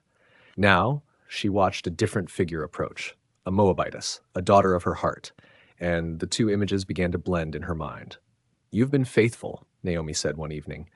The words came slowly, as if held for a long time. "More faithful than I knew how to ask for." Ruth looked up from her hands. I made a promise. You did, Naomi said, and you have kept it. Every day, in every handful of grain, in every step you take, you have kept it. Ruth did not answer. She did not need to. The truth was in the basket by the door, in the blisters on her palms, in the way she rose before dawn and returned after dusk. The truth was in her faithfulness. The wheat harvest ended. The fields were bare. The land rested. Ruth rested too. She sat with Naomi in the cool of the evening, their jars full, their needs met. The season had been generous, more than they had expected, more than they had dared to hope. Naomi looked at Ruth, and her eyes were softer now. The hard edges of grief had worn smooth. Not gone, never gone, but smooth. She saw in Ruth something she had not expected to see again: life, purpose, a future taking shape. You have been good to me, Naomi said. More than good, you have been my daughter. Ruth reached for her hand, and you have been my mother. The two women sat in the growing dark. The house was small, the walls were bare, but it held something precious, a bond forged in loss, a love that had chosen to stay. Yet as they sat together in that lamplight, Naomi's mind was turning. She thought of Boaz, she thought of the law, she thought of a future that could still be written. The women of Bethlehem had spoken of the kinsman redeemer, of how the ancient law could restore a name, could restore a family, could restore a widow's place. What they whispered in the fields, Naomi was beginning to see as a path forward, not for herself, but for Ruth, and for the honor of Elimelech's memory. She thought of Tamar, who had found a way when all seemed lost, how she had recognized the one who could redeem her claim, how she had acted with courage and honor. Naomi had lived long enough to know that sometimes a woman had to be brave, had to know the law, had to trust that redemption could come through wisdom and boldness, not just through waiting. Boaz was kind. The fields had proven that. He was a man of standing. The women had spoken of that. He was a relative who carried the right to act as redeemer. And Ruth had shown herself to be a woman of worth, a woman of honor, a woman who kept her promises. Such a pairing was not impossible. Such a future could be written. The harvest season was over, but Naomi's thoughts were just beginning to gather force, like a field preparing for new planting, like a woman who had learned the shape of sorrow and was beginning to see the shape of hope. She looked at Ruth sleeping on her mat, young, strong, faithful. And Naomi began to form a plan, not from desperation, but from something deeper, from a knowledge of how things could be, how they should be, how they might yet be if a woman was willing to act. The ordinary days had carried a hidden weight. Each sunrise, each walk to the field, each handful of barley, each evening meal shared in silence. They were not empty. They were full of patience, full of loyalty, full of a providence that did not announce itself. God was at work, not in thunder or fire, but in the way a field produces grain, in the way a young woman refuses to give up, in the way a wealthy man chooses to be kind, in the way a grieving mother begins to hope again, in the way an old woman's mind turns toward redemption, knowing that sometimes the law and love move in the same direction. Sometimes faithfulness opens a door that cannot be seen until the moment arrives to walk through it. A plan for redemption. A plan for redemption. The weeks folded into one another like the barley sheaves Ruth gathered each day. Ruth nodded. She had heard of this custom, though it was foreign to her Moabite upbringing. Boaz is our kinsman, Naomi said. He has the right to redeem us, to buy back Elimelech's land, to take you as his wife and raise up children to carry on the name of the dead. The words settled over Ruth like a blanket, warm, heavy, unexpected. She had not allowed herself to dream of this. She had come to Bethlehem with no expectations, no desires beyond caring for Naomi. She had learned to find contentment in the simple things, the grain in her basket, the kindness of strangers, the quiet evenings in their small home. But now Naomi was offering her something more. Tomorrow, Naomi said, the harvest will end. The threshing floor will be busy with the final work of the season. Boaz will be there tonight, winnowing barley. It is the custom for the landowner to sleep at the threshing floor during this time, to guard his harvest. Ruth listened, her heart beating faster. You will wash yourself, Naomi continued. You will put on perfume. You will wear your best clothes, and you will go to the threshing floor. The words hung in the air, heavy with implication. But do not make yourself known to him until he has finished eating and drinking. Watch where he lies down to sleep. Then, when he is resting, go and uncover his feet. Lie down there and wait." Ruth's eyes widened. This was bold. This was dangerous. This was completely unlike anything she had ever done. "He will tell you what to do," Naomi said, her voice gentle but certain. "He's a good man, a righteous man. When he sees you there, he will understand what you are asking, and he will know what to do." The custom was ancient.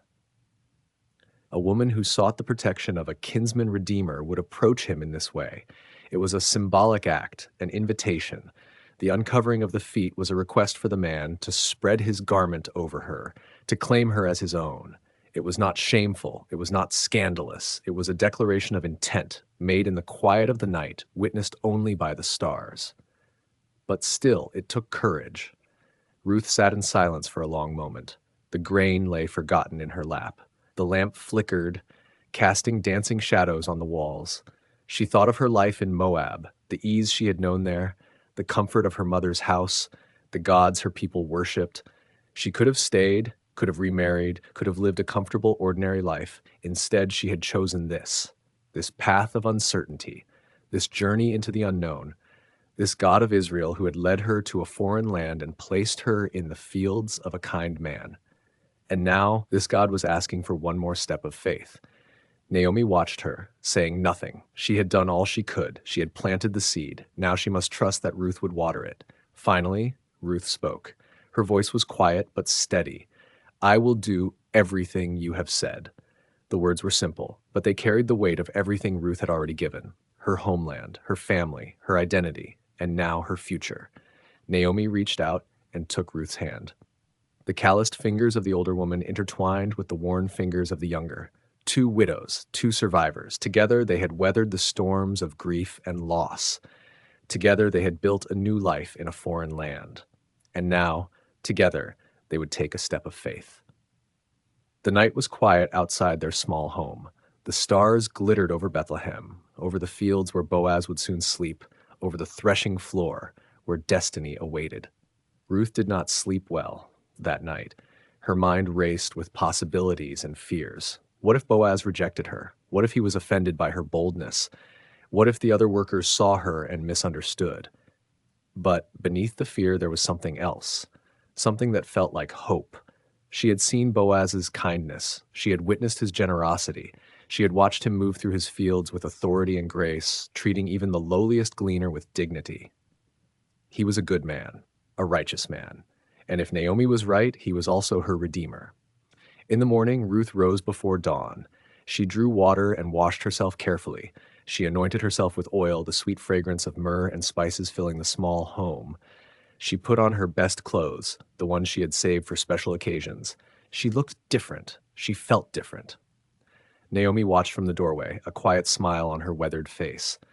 "Do not be afraid," Naomi said. "The Lord goes with you." Ruth nodded. She took a deep breath, and then she stepped out into the morning light, ready to meet her destiny. The day passed slowly. The rhythm of gleaning was familiar, but today it felt different. Every glance toward the fields, every sight of Boaz in the distance, sent her heart racing. She worked, she gathered, she waited, and as the sun began to sink toward the horizon, she knew that the time had come. She made her way toward the threshing floor, her heart pounding in her chest. The sounds of the harvest surrounded her, the voices of the workers, the creak of the oxen, the rhythmic beating of grain against the threshing sledges. Boaz was there, directing the work. His voice carried across the courtyard, strong and confident. He ate and drank with his workers, celebrating the end of the harvest season. Ruth watched from the shadows. She waited. The hours passed. The workers drifted away, one by one, until only Boaz remained. He checked the grain piles, he walked the perimeter of the threshing floor, and then, satisfied that all was secure, he lay down to sleep. Ruth's breath caught. This was the moment. She moved quietly, carefully. Her bare feet made no sound on the threshing floor. She approached the sleeping man and knelt beside him. Her hands trembled as she reached for the edge of his blanket. She lifted it gently, uncovering his feet. The cool night air touched his skin, but he did not stir. She lay down at his feet, curled up, waiting. The stars above her seemed to hold their breath. The wind whispered through the grain. And Ruth, the Moabite woman who had left everything behind, lay in the darkness, trusting that the God of Israel would guide the next steps. She did not know what the morning would bring. She did not know if Boaz would accept her or reject her. She only knew that she had done what Naomi had asked. She had taken the step of faith. The rest was in the hands of God, and so she waited, patient, still, hopeful. The night stretched on around her, quiet and full of possibility. At the threshing floor, the evening air in Bethlehem carried the scent of crushed grain and the low hum of the harvest settling into its final days. Ruth stood at the doorway of the small house, watching the last light bleed from the sky. Naomi moved behind her, quiet, deliberate, laying out a clean cloth and a small jar of oil. Naomi had been thinking all day. Not idle thoughts, but the careful kind that come from years of loss and the sharp wisdom born from it. She had watched Ruth work in the fields from dawn until the shadows grew long. She had seen how Boaz looked at her, not with hunger, but with respect. And Naomi knew that respect, when tended carefully, could grow into something more. So she spoke, not as a mother-in-law giving orders, but as a woman who had learned to read the movements of life and knew when a door was opening. "Ruth, my daughter," she said, her voice soft but firm, "should I not seek rest for you, that it may be well with you?" Ruth looked at her. She said nothing, but her silence was a question. Naomi continued, "Boaz, whose young women you have worked beside, is he not our relative? Tonight he will be winnowing barley at the threshing floor." The threshing floor. Ruth knew it well. She had seen it from a distance, a wide, flat circle of packed earth where the grain was beaten and tossed into the wind. It was a place of dust and labor. But tonight, it would become something else. Naomi's instructions were precise. Wash yourself, anoint yourself, put on your best garment, go down to the threshing floor, do not make yourself known to the man until he has finished eating and drinking. Ruth listened. She did not interrupt. There was a rhythm to Naomi's words, an old wisdom passed down through generations of women who had learned to navigate a world not built for them. Ruth had heard such counsel before, in the whispered conversations of Moabite women, but never with this weight. This was not about survival. This was about legacy. "When he lies down," Naomi said, "notice the place where he lies. Then go and uncover his feet and lie down. He will tell you what to do." The words hung in the air. Ruth understood what was being asked, not in a crude way, but in the way of their people, where the edge of a garment was a symbol of protection, and where a man's feet, uncovered in the night, were an invitation for him to wake and make a choice. It was a bold move, a dangerous one. If Boaz refused, Ruth would be shamed. If he accepted, everything could change. But Ruth had already chosen her path long ago on the road from Moab. She had said, "Where you go, I will go." That was not a single promise. It was a promise that renewed itself every day, in every small act of obedience. And this night was no different. She did what Naomi said. The water was cool against her skin, a small luxury in a land where water was measured carefully. She poured the oil into her palm and smoothed it over her arms, her neck, her face. The scent of olive and myrrh rose around her. Her best garment, the one she had saved for special days, felt different against her skin, heavier, more purposeful. She walked through the village as the stars began to appear. The houses were quiet. The fires had died down to embers. The world felt suspended, waiting. The threshing floor was just outside the town, on a rise where the wind could catch the chaff. Even from a distance, she could hear the murmur of voices, the laughter of men who had finished a long day's work. The harvest was nearly done, and there was a sense of relief in the air. Boaz had eaten well. He had drunk well. And now, as the night deepened, he had laid himself down near the pile of grain, wrapping his cloak around him, settling into sleep. Ruth waited. She did not rush. She watched from the shadows as the other workers drifted away, one by one, until only the sound of the wind remained. Then she moved. She stepped carefully across the packed earth, her feet silent. She could hear his breathing, slow and even. She knelt beside him. Her hands trembled slightly, but her resolve did not. She lifted the edge of his cloak, the woven wool rough against her fingers, and she lay down at his feet, just as Naomi had said. The night stretched on. The stars wheeled overhead. Ruth did not sleep. She lay still, her heart beating in her chest like a bird in a cage, waiting for the moment when everything would change. Then, at midnight, he stirred. Boaz woke suddenly, the way a man does when something is not right, even if he cannot name it. The darkness was thick, but his senses were sharp. He felt a presence. He turned, and in the dim light, he saw a form lying at his feet. Fear and confusion rushed through him. "Who are you?" His voice was low, urgent, cutting through the silence. Ruth did not flinch. She had prepared for this moment, not with words, but with the quiet certainty of one who has already chosen her course. "I am Ruth, your servant," she said. Her voice was steady, though her heart was racing. "Spread your wing over your servant, for you are a redeemer." The words fell into the darkness like stones into still water. They carried the weight of their history, their customs, their unspoken hopes. To spread a wing was to offer protection. It was the language of their ancestors, the imagery of a bird sheltering its young, and in that single request, Ruth was asking for everything: a home, a future, a name, a place among the people of Israel. Boaz lay still. The moment hung between them, fragile and immense, and in that silence, Ruth could feel the weight of her own story pressing down on her. The famine, the journey, the deaths, the long days in the fields, the kindness of a man who had noticed her when no one else would. It all led to this. She had trusted Naomi. She had trusted the path laid before her, and now she waited. The night held its breath, Boaz's promise. The night lay heavy over Bethlehem, and in the darkness of the threshing floor, a man named Boaz woke to find a woman at his feet.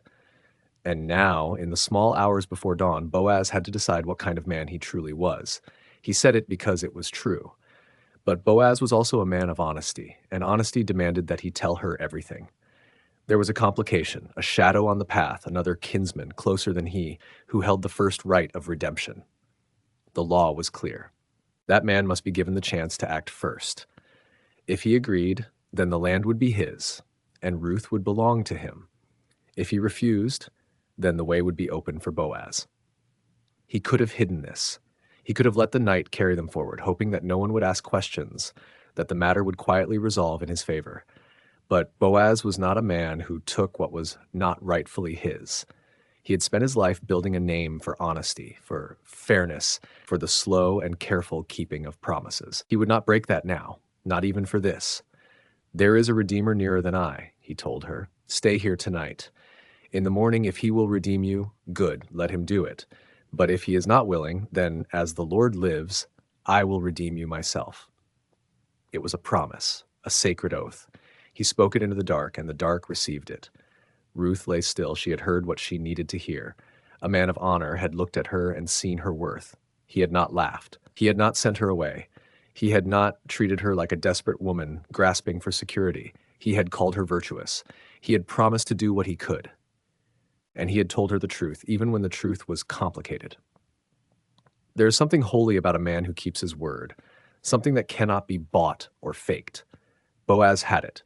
He had cultivated it for years, in small things, in everyday things, in the way he treated his workers, in the way he spoke to strangers.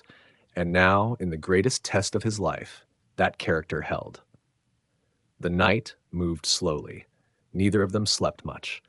There was too much at stake, too much unspoken between them.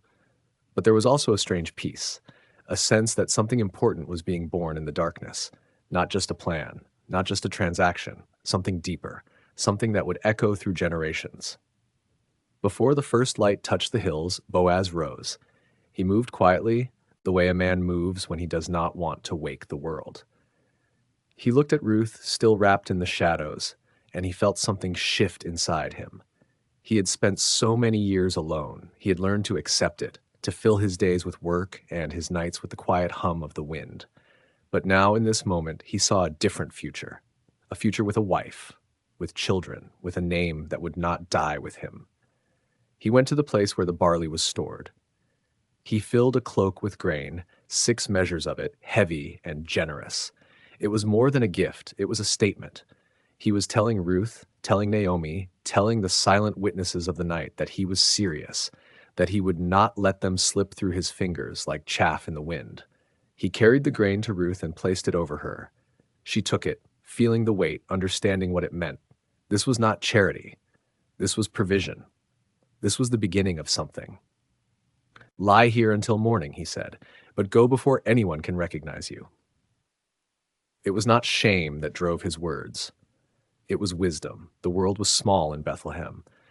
People talked, they noticed, and until the matter was settled, until the Redeemer had given his answer, it was better that no one knew what had passed between them in the night. Let the morning do its work. Let the truth come out in the light. Ruth rose. She straightened her clothes, she gathered the grain, and she slipped out of the threshing floor into the gray stillness before dawn, while the stars were still fading and the first birds were beginning to stir. She walked through the quiet streets of Bethlehem, past the sleeping houses, past the closed doors, past the places where the day's gossip would soon be shared. She carried the grain like a secret. She carried the promise like a flame. When she reached the small house where Naomi waited, she found the older woman awake. Of course she was awake. Naomi had not slept. She had been sitting in the darkness, praying, hoping, fearing, hoping again. She had sent her daughter-in-law into a risky venture, and now she waited to see if it had worked. Ruth came in. She set down the grain, and she told Naomi everything. She told her how Boaz had woken, how he had asked who she was, how she had asked him to spread his wing over her, how he had called her virtuous, how he had promised to act but had spoken of another redeemer, one closer than him, how he had given her this grain, this heavy, generous gift, as a sign of his intent. Naomi listened. Her eyes, tired and lined with years of grief, began to glisten. She reached out and touched the grain, feeling its weight, understanding its meaning. This was not just barley. This was hope. This was the first sign that the darkness might be lifting. Then she spoke, and her voice carried the quiet certainty of a woman who had learned to read the movements of God. Wait, my daughter, until you learn how the matter turns out, for the man will not rest until he has settled it today. She knew. She understood. Boaz was not a man of delay. He was not the kind to let a promise sit untouched. If he said he would act in the morning, then he would act. The sun would rise, the gates would open, and the matter would be brought before the elders. Ruth sat down. The grain rested beside her. The promise rested in her heart. And outside the sky began to lighten, soft gray and gold, the first breath of a new day. It was a day that would change everything. But Ruth did not know that yet. She only knew that she had been seen. She had been honored. She had been promised. And for a woman who had lost her husband, her homeland, her future, that was enough to hold on to. The night had been long. The night had been frightening. But the night had also brought her to the feet of a man who kept his word. And now, as the sun rose over Bethlehem, the story was far from over. It was only just beginning. The gate of the city. The gate of the city. On the day you buy the field from Naomi, you also acquire Ruth the Moabitess, the widow of the dead man, in order to perpetuate his name through his inheritance. Silence. The man's face changes. You can almost see the calculations happening behind his eyes. The land was one thing. A field could be managed, a property could be worked, it could be added to his holdings without too much trouble. But Ruth, she is another matter. The man knows the stakes. If he marries Ruth, if he raises children with her, those children will not carry his name. They will carry the name of the dead. They will inherit the land, but they will belong to another line. His own inheritance would be divided. His own legacy would be diluted. The land would come with a price he is not willing to pay. And there is something else, something unspoken but felt by everyone in that circle. Ruth is a Moabitess. She is a foreigner. She is a woman of great loyalty and great character, yes. Everyone in Bethlehem has heard the story by now. How she left her own people, how she clung to Naomi, how she worked through the harvest, gleaning in the fields from dawn until dusk, but she is still from Moab. And the man sitting across from Boaz is thinking about what that means. He is thinking about his own family, his own sons, his own inheritance. He is thinking about what people will say. The math does not work for him. He looks at the elders, he looks at Boaz, and then he speaks, his voice a little quieter than before. I cannot redeem it for myself, lest I impair my own inheritance. The words come out almost like a confession. He is admitting his own limits. He is admitting that he is not willing to pay the price. The cost is too high. The risk is too great. He wants the land, but he does not want the responsibility that comes with it. Take my right of redemption yourself, he says to Boaz, for I cannot do it. The elders lean in. The moment is delicate. In ancient custom, the refusal of a kinsman redeemer is a serious thing. It is a public act, witnessed by the community. It is a decision that cannot be taken back. The man's words hang in the air like dust in the sunlight. And Boaz does not hesitate. His heart is pounding, but his voice is steady. He has waited for this moment. He has prepared for it. He has weighed every word before speaking. But before the transaction can be sealed, there is a custom to be observed, a symbol to be enacted. The man who gives up his right of redemption must make it official. He must remove his sandal and give it to the other. It is a sign, a public declaration that he is stepping aside, that he is handing over his claim. The man does not argue. He bends down, he removes his sandal, he places it before Boaz and the elders, and in that single gesture, the deal is done. The closer relative has stepped away. The way is now open. Boaz, the kinsman redeemer, stands ready to fulfill the duty that has been passed to him. The elders look at Boaz with new respect. They have seen many transactions at this gate, many agreements made and broken, but this one carries a weight they can feel in their bones. There is something sacred happening here. Boaz rises to his feet. He speaks to the elders and to all the people gathered at the gate. His voice carries across the open space, and the crowd grows quiet. "You are witnesses today," he says, "that I have bought from the hand of Naomi all that belonged to Elimelech and to his sons. And I have also acquired Ruth the Moabitess, the widow of the dead, to perpetuate his name through his inheritance, so that his name may not be cut off from among his brothers and from the gate of his place." He pauses. He lets the words settle. "You are witnesses today." A murmur of approval runs through the crowd. The elders nod. They raise their hands in blessing. They speak words of hope over this union, words that echo with generations of faith. "May the Lord make this woman like Rachel and Leah, who together built the house of Israel." The words float over the gate like incense. Boaz stands there at the center of it all, and something shifts inside him. This is not just a transaction. This is not just a legal formality. This is the beginning of something he could never have planned or predicted. The morning sun is fully up now, casting long shadows across the stones. The gate of the city hums with the energy of a community that has just witnessed something important. Boaz thinks of Ruth. He thinks of her face in the moonlight at the threshing floor. He thinks of her words spoken in the dark, asking him to spread his wing over her. He thinks of her loyalty to Naomi, her courage in a foreign land, her quiet strength through the long days of harvest. She is waiting for him now. She does not know what has happened at the gate. She does not know that her future has just been decided, that the path ahead has been cleared, that the man she trusted is now free to act. The elders begin to disperse. The crowd returns to their business. The day continues, as days do, with its rhythm of work and rest, of small moments and great ones. But something has changed in Bethlehem. A promise has been made. A duty has been accepted. A woman from Moab, a widow without hope, is about to become part of a story much bigger than herself. Boaz stands at the gate for a moment longer. He looks out toward the fields where Ruth has worked so faithfully.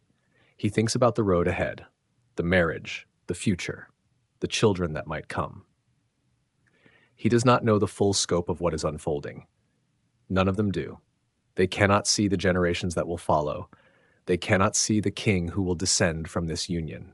They cannot see the child born in Bethlehem many centuries later in a stable under a star. They only see the duty before them, and they are faithful to it. The gate of the city stands as it has for generations. It has seen famine and return. It has seen death and life. It has seen deals made and promises broken. But today, it has seen something rare. A man willing to do what is right. A man willing to pay the price. The sandal lies in the dust. The transfer is complete. The way is open. And Boaz walks away from the gate toward the fields, toward his future, toward Ruth. The day is bright. The harvest is nearly done, and a new season is about to begin. The Redeemer's renunciation. Boaz had risen before the sun painted the eastern hills. He had dressed carefully, deliberately, knowing this day carried more weight than any harvest he had ever brought in. Now, standing in the gate's shadow, he watched the path that led from the town's edge, waiting for the man who held the power to change everything. The matter was already settled in the minds of the elders. The closer relative had made his choice, and the witnesses had seen it all. His sandal lay in the dust before them now, a symbol older than memory itself. In giving up his shoe, he had given up his claim. He stepped out of the story, leaving his footprints behind in the dust of the gate. The elders nodded. They had seen such things before. They understood what this meant. The right of redemption had passed to Boaz, and everyone gathered knew it. But the morning was far from over. Boaz rose and spoke to the gathered witnesses. His voice was steady, clear, carrying the weight of a vow. He declared before them all that on this day he acquired from the hand of Naomi everything that had belonged to Elimelech and to his sons. The field, the land, all that had come down through their line now passed to him through the right of redemption. But he did not stop there. He spoke of Ruth the Moabitess, the woman who had left her people and her gods to walk beside Naomi. He spoke of her as the wife of the dead, the one through whom the name of Mahlon would be built up. He declared his intention to marry her, to raise up children who would carry the family name, who would keep the memory of Elimelech and his sons alive in Bethlehem. The elders rose to their feet. This was not merely a transaction now. This was a restoration. This was a family being rebuilt from the ashes of loss. This was a name that had nearly vanished from the land being planted once more in the soil of its fathers. The men of the gate, the elders of Bethlehem, the witnesses to this covenant, lifted their voices in blessing. They spoke of Rachel and Leah, the mothers who had built the house of Israel. They prayed that Ruth would be like them, that she would bring life and legacy to this family. They spoke of Ephrath of Bethlehem, and they called down the blessing of God on the house that was being raised up. They remembered Tamar too, and Judah, and the line of Perez. They recalled how that story had also begun with loss and had been redeemed through faithfulness. They prayed that Boaz's house would be like Perez's house, fruitful and enduring, a blessing to all who came after. The sun climbed higher over the gate. The witnesses dispersed, carrying the news through the streets of Bethlehem. Boaz stood alone for a moment, holding the sandal of his kinsman in his hands. He looked at it for a long moment, this small piece of leather that represented so much. A relinquished claim, a transferred right, a door opening where once there had seemed to be only walls. He turned the sandal over in his fingers. It was worn, well used, marked by the dust of many roads. The man who had owned it had chosen comfort over duty. He had chosen his own holdings over the call to restore what had been broken, and in that choice he had released something precious into Boaz's hands. Boaz placed the sandal aside and began walking back toward the town. His steps were measured, his mind already turning toward what came next, but he did not rush. He did not run. He walked like a man who had done what needed to be done, who had kept his word, who had honored the dead and protected the living. Behind him, the elders remained in the gate, talking quietly among themselves. They had seen many transactions in their days, many bargains struck, and many claims settled. But this one felt different. The blessing they had spoken still hung in the morning air, words that seemed to carry weight beyond the ordinary. News spread quickly through Bethlehem. The town stirred with the knowledge that the matter had been settled. The sandal had been removed. The redemption had been declared. And Ruth, the foreign woman who had come with Naomi in the days of harvest, had a future now. In the home where Naomi waited with Ruth, word arrived of what had happened at the gate. Naomi's face showed no surprise. She had known Boaz would do what was right. She had known from the moment she heard his name that this story would find its way to restoration. Ruth stood listening to the news, and something shifted in her face. The uncertainty that had marked her days in Bethlehem, the fear that she might always remain outside, always be seen as the stranger from Moab, began to lift. The door that had seemed so carefully closed was opening. The town that had whispered about her was now preparing to welcome her in a way that would make her truly one of them. Boaz had chosen her, not because the law required it of him alone, but because he saw her faithfulness and had honored it. He had seen the love she carried for Naomi. He had watched her glean in his fields with quiet dignity. He had heard her speak Naomi's name with care and devotion. And in seeing all this, he had chosen not merely to redeem the land, but to redeem the hope that had seemed lost. The evening came, and Boaz sent word. There would be no delay. The marriage would take place soon. The joining of these two lives was too important to postpone. The name of Elimelech waited to be called upon again. The future was ready to be born. Naomi took Ruth's hands in her own. Her face, which had worn the weight of bitterness and loss, began to show something different now. Not a return to what had been before, because that could never be, but a turning towards something new, something unexpected, something that had seemed impossible when she first stood at the gate of Bethlehem and asked to be called Mara. The sandal lay in the dust of the gate no longer. The claim had been released. The way had been opened. And in the hearts of three people, Boaz, Ruth, and Naomi, the understanding began to take hold that what had seemed broken might yet be made whole. That faithfulness in small things might lead to restoration in large ones. That love, in all its forms, carried the power to change not just individual lives, but the very course of what was to come. The marriage of Boaz and Ruth. The marriage of Boaz and Ruth, both were woven into the fabric of Israel's story, and now they pray that this Moabite woman, this foreigner who chose loyalty over comfort, will join their ranks. The blessing continues. They pray that Boaz may be famous in Bethlehem, that his house will be like the house of Perez, whom Tamar bore to Judah. The name Perez carries its own story, a story of unexpected redemption, of a woman who went to great lengths to secure her place in the line of promise. The elders may not see the full picture, but they speak words that echo far beyond this moment. And then the assembly seals it. The witnesses confirm. The transaction is done. But the story does not end at the gate. The town of Bethlehem, small and tightly knit, begins to buzz with the news. Women talk in doorways, their voices low with wonder. The man Boaz, the wealthy landowner, the pillar of the community, has married the Moabite woman, the one who came back with Naomi, the one who gleaned in his fields, the one who slept at his feet on the threshing floor. Some whisper with curiosity, others with approval, a few perhaps with skepticism, but most simply watch, because they have learned that Bethlehem is a place where God moves in quiet ways. They have seen famines come and go. They have seen families leave and return. They have seen the fields produce and the fields fail. And through it all, they have learned to pay attention to the small things, because the small things often carry the largest meaning. The marriage itself is simple. There is no grand ceremony, no elaborate feast that the records bother to mention. This is a practical union, rooted in duty and honor. But within that simplicity, something sacred takes shape. Boaz takes Ruth into his home.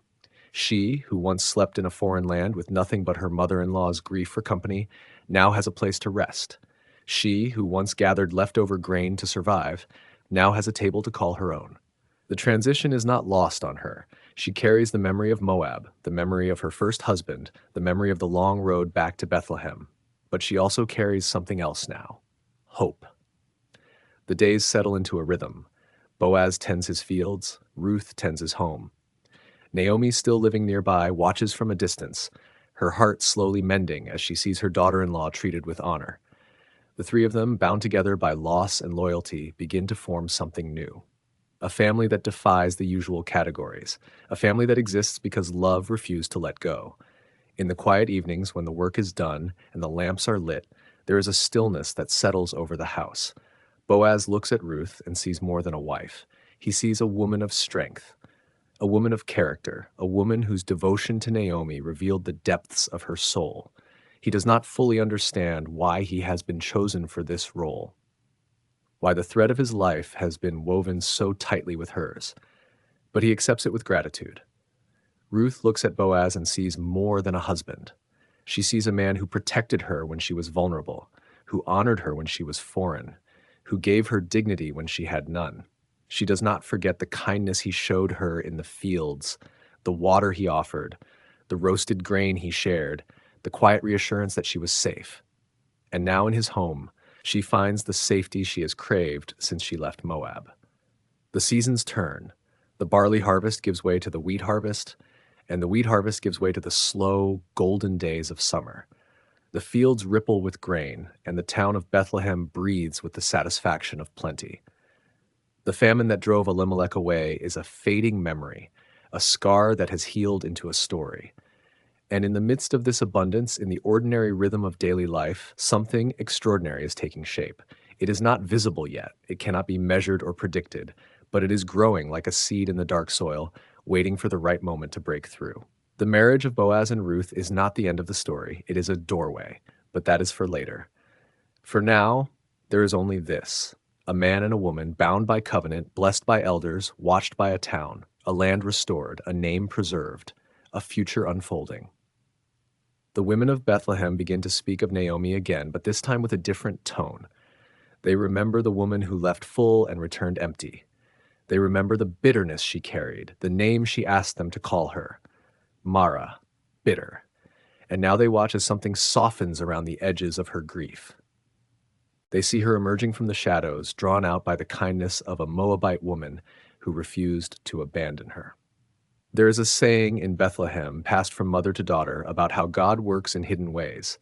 The women whisper it to each other as they watch Ruth walk through the streets. They see her now, not as a foreigner, but as one of their own. They see her loyalty, her courage, her quiet strength, and they begin to understand that the God of Israel has done something beautiful here, something that began with a famine and a funeral, something that could only end in the joining of two hearts. The gate of the city stands, as it always has, a place of judgment and decision, but now it also stands as a witness. It saw the sandal removed. It heard the elders bless. It watched a man commit his honor to a woman and her future.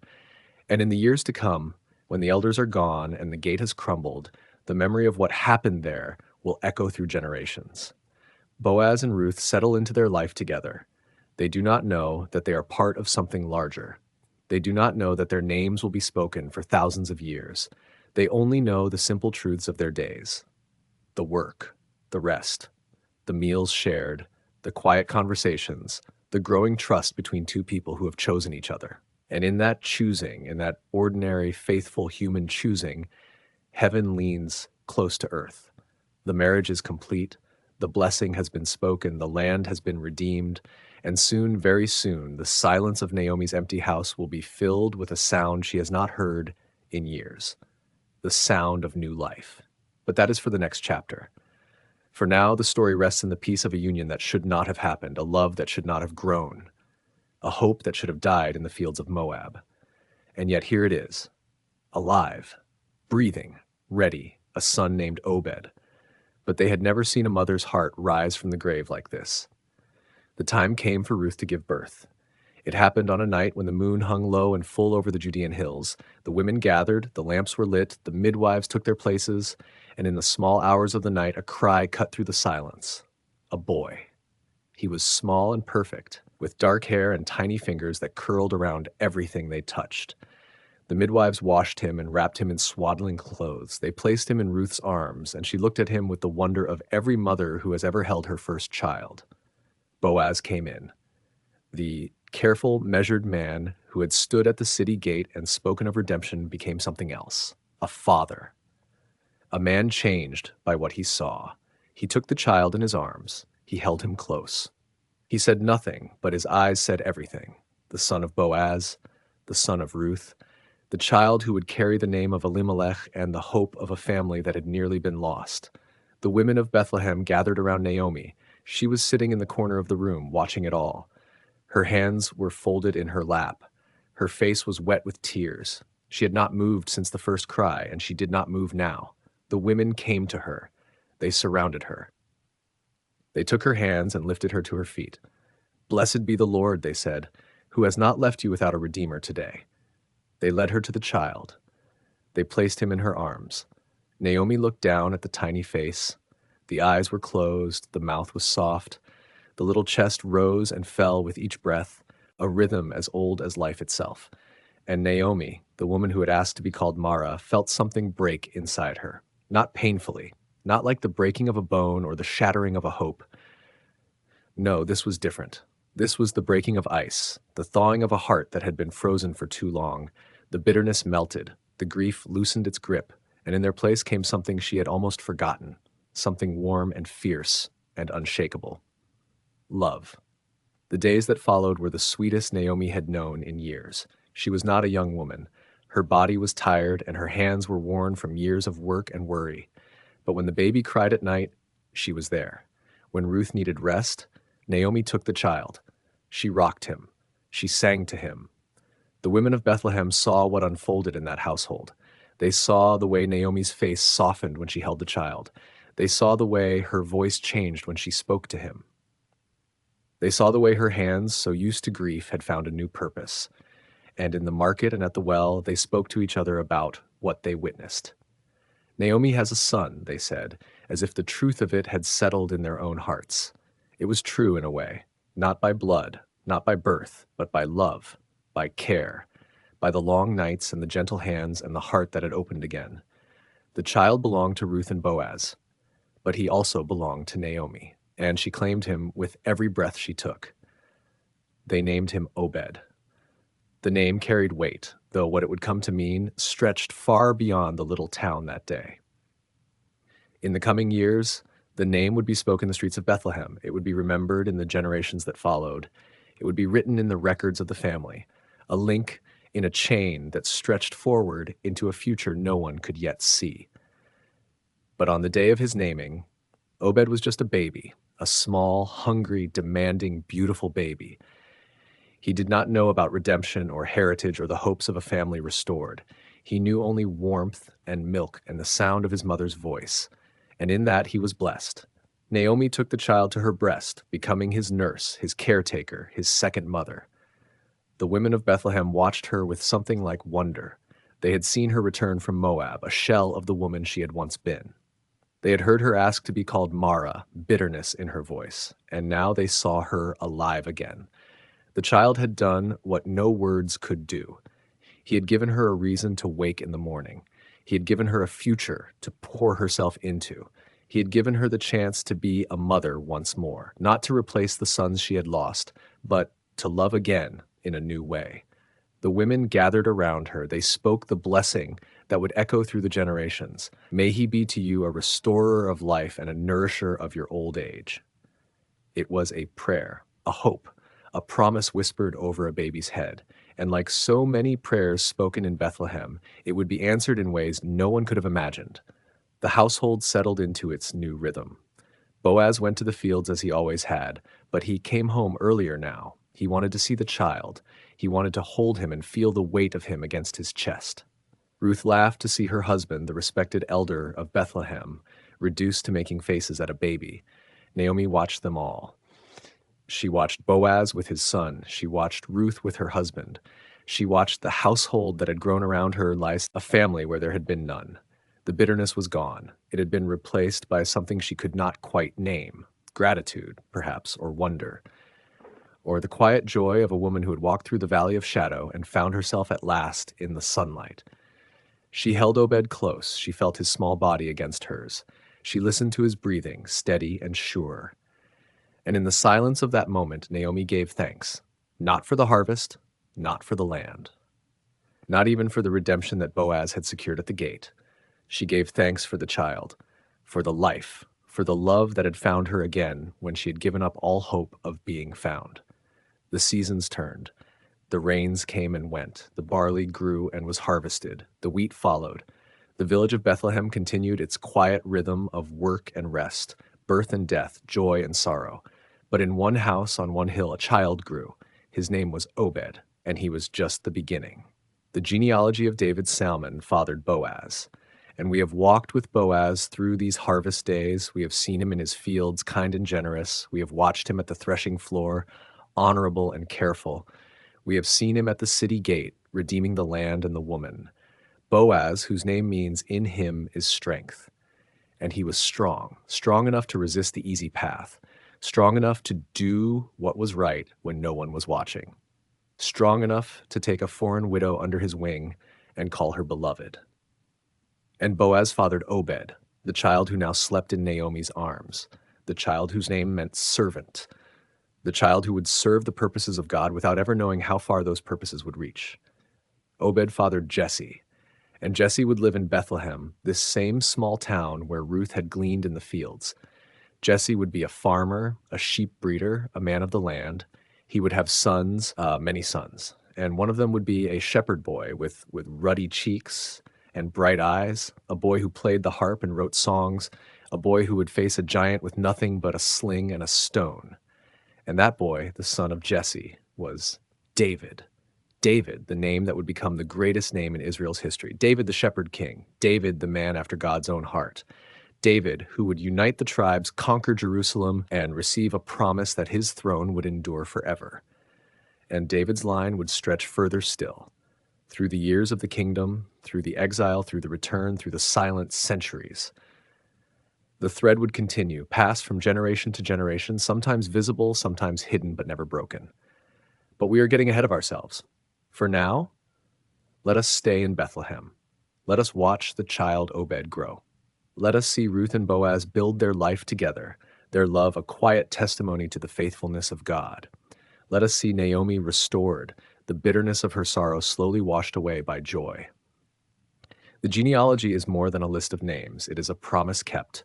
It is a story of how God works through ordinary people, ordinary choices, ordinary faithfulness. It is a story of how the outsider becomes the ancestor of the king, how the foreigner becomes the great-grandmother of David. Ruth the Moabite. She had never planned to be part of this story. She had only planned to love her mother-in-law. She had only planned to be faithful in the small things. She had only planned to walk beside Naomi wherever that path might lead. And that simple faithfulness had carried her into the very heart of God's purposes. She stands in the line of the covenant promise. This woman who had been an outsider, a foreigner, a widow with nothing. She stands in the line of the king, and her name is written there forever. The names in this genealogy are like stones in a path, each one placed with care, each one necessary, each one leading somewhere. Perez, Hezron, Ram, Aminadab, Nahshon, Salmon, Boaz, Obed, Jesse, David, 10 generations from Judah to the king. 10 names that bridge the centuries. And at the center of it all, a woman who said, "Where you go, I will go." A woman whose love for her mother-in-law became a doorway for blessing and continuity. A woman who could never have known, as she walked that dusty road from Moab to Bethlehem, that she was walking towards something beyond her wildest imaginings. She was walking toward a purpose she could not see. She was walking toward a future she could not comprehend. She was walking toward descendants whose names would be remembered in the annals of Israel's greatest kings. The child Obed grew strong in that Bethlehem home. He would have known his grandmother's love, her gentle hands, her quiet presence. He would have heard the story of how his parents met, how his mother had come from Moab, how his father had redeemed the land and the name. He would have known that he was a child of promise, born from loss, born from faithfulness, born from love. And when he grew and married and had his own son, he would have passed that story on. He would have told Jesse about his grandmother Ruth, the Moabite woman who became a mother in Israel. He would have told Jesse about the kindness of Boaz and the faithfulness of Naomi. And Jesse, years later, would tell his youngest son David about the family line. He would tell him about the woman from Moab who had chosen to belong to the people of God. David knew that his family tree had roots in unexpected soil. He knew that the grace of God had reached beyond the boundaries of Israel to gather in a foreign woman.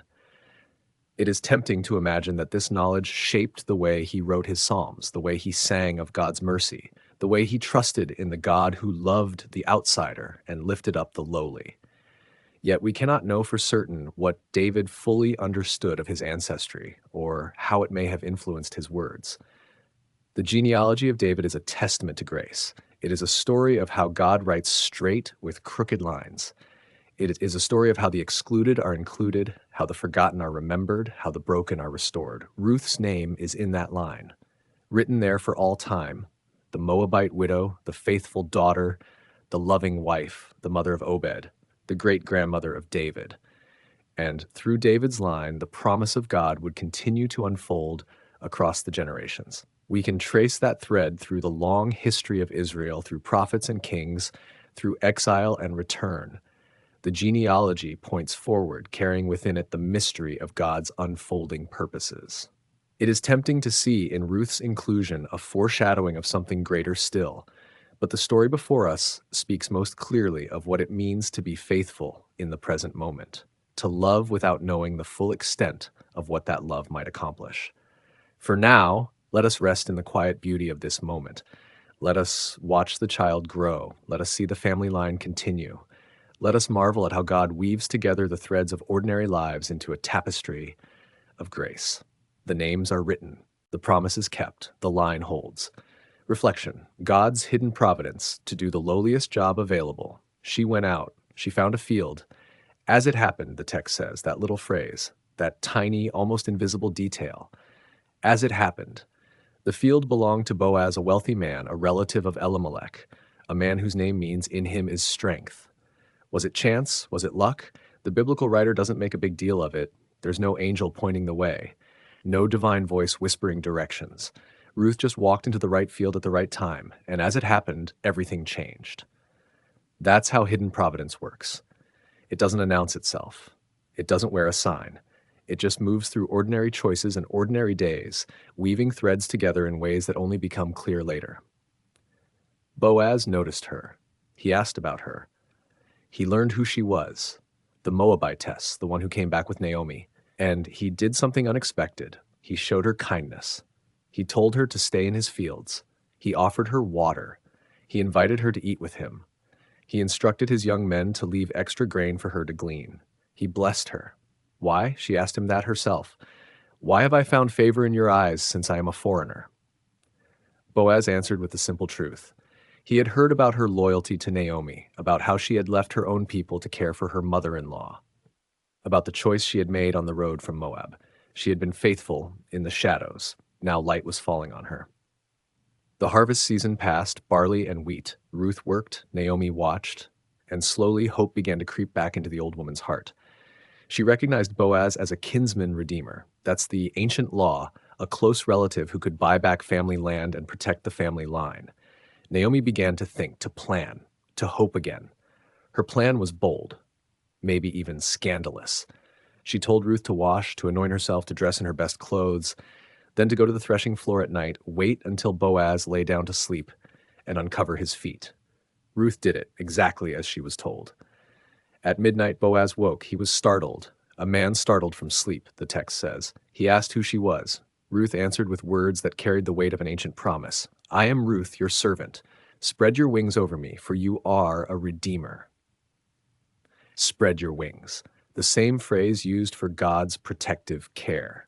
Ruth was asking Boaz to be, for her, what God had been for Israel. A shelter, a refuge, a covering. Boaz understood. He didn't take advantage of her. He didn't shame her. He blessed her for her kindness, a kindness greater than the first, he said. Then he told her the truth. There was a closer relative, a man who had the first right of redemption.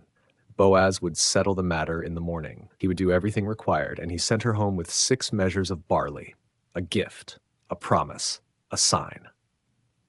The next morning, at the city gate, Boaz did what righteous men do. He gathered the elders. He called the closer relative. He laid out the situation plainly. There was land to redeem, Elimelech's land. There was a widow to marry, Ruth the Moabitess, to perpetuate the name of the dead. The closer relative was interested in the land. But the widow? That was a problem. It would impair his own inheritance. He couldn't afford the cost. So he removed his sandal and handed it to Boaz, the ancient symbol of renunciation. Buy it for yourself, he said, and with that, the right of redemption transferred. Boaz stood before the elders and the people. He made his declaration. He would redeem the land. He would marry Ruth. He would raise up the name of the dead. The elders blessed him. They prayed for Ruth to be like Rachel and Leah, who built the house of Israel. They prayed for Boaz's house to be like the house of Perez, the son of Tamar, another woman whose story was far more complicated than it appeared. And then, the quiet miracle. The Lord granted Ruth conception. She bore a son. The women of Bethlehem gathered around Naomi. They named the child Obed. They said to her, Blessed be the Lord, who has not left you without a redeemer today. May his name be renowned in Israel. He shall be to you a restorer of life and a nourisher of your old age. Naomi held the baby. She became his nurse. The woman who asked to be called bitter, the woman who said God had emptied her hands, now held a child in her arms. The emptiness had been filled. A Moabite woman, a foreigner, a widow who chose loyalty over security. She couldn't see the shape of what was happening. Neither could Naomi. Neither could Boaz. They were just living their lives, gleaning, working, planning, hoping, grieving, loving. They had no idea they were standing on ground that would echo through the ages. The point of the story isn't genealogy. It's faithfulness. It's what God does when ordinary people make extraordinary choices in the quiet moments nobody's watching. Ruth left her gods and her homeland. She chose to stay with Naomi when leaving would have been easier. She worked, she waited, she asked for protection, not as her due, but as a humble request. In all of it, every small choice and every faithful day, she was building something larger than herself. Naomi grieved, she cried out, she called herself bitter, but she also kept going. But she also saw what was happening with Boaz, and she began to hope again. She refused to let her daughter-in-law face the future alone.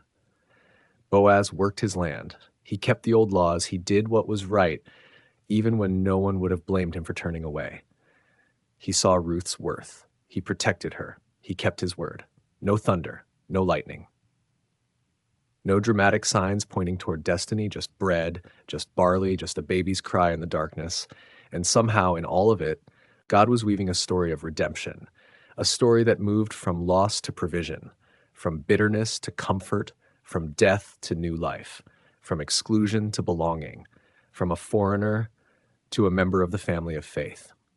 This is what hidden providence actually looks like, not a grand design announced from heaven, but a quiet, steady presence working through the choices of faithful people, through the courage to stay when leaving would be easier, through the willingness to work hard for someone you love, through the decision to do what's right even when no one is watching, through the willingness to see and honor the worth in another person. God never speaks in this story. Not once. There are no miracles, no visions, no burning bushes, just ordinary people living ordinary days. And the God who loved them, moving steadily through it all, turning their faithfulness into something beautiful and enduring. The bread still rises, the fields still yield their grain, and the God who never spoke in the fields of Bethlehem is still writing the same story, one ordinary life at a time, one faithful choice at a time, weaving threads no one can see into a tapestry only love can recognize.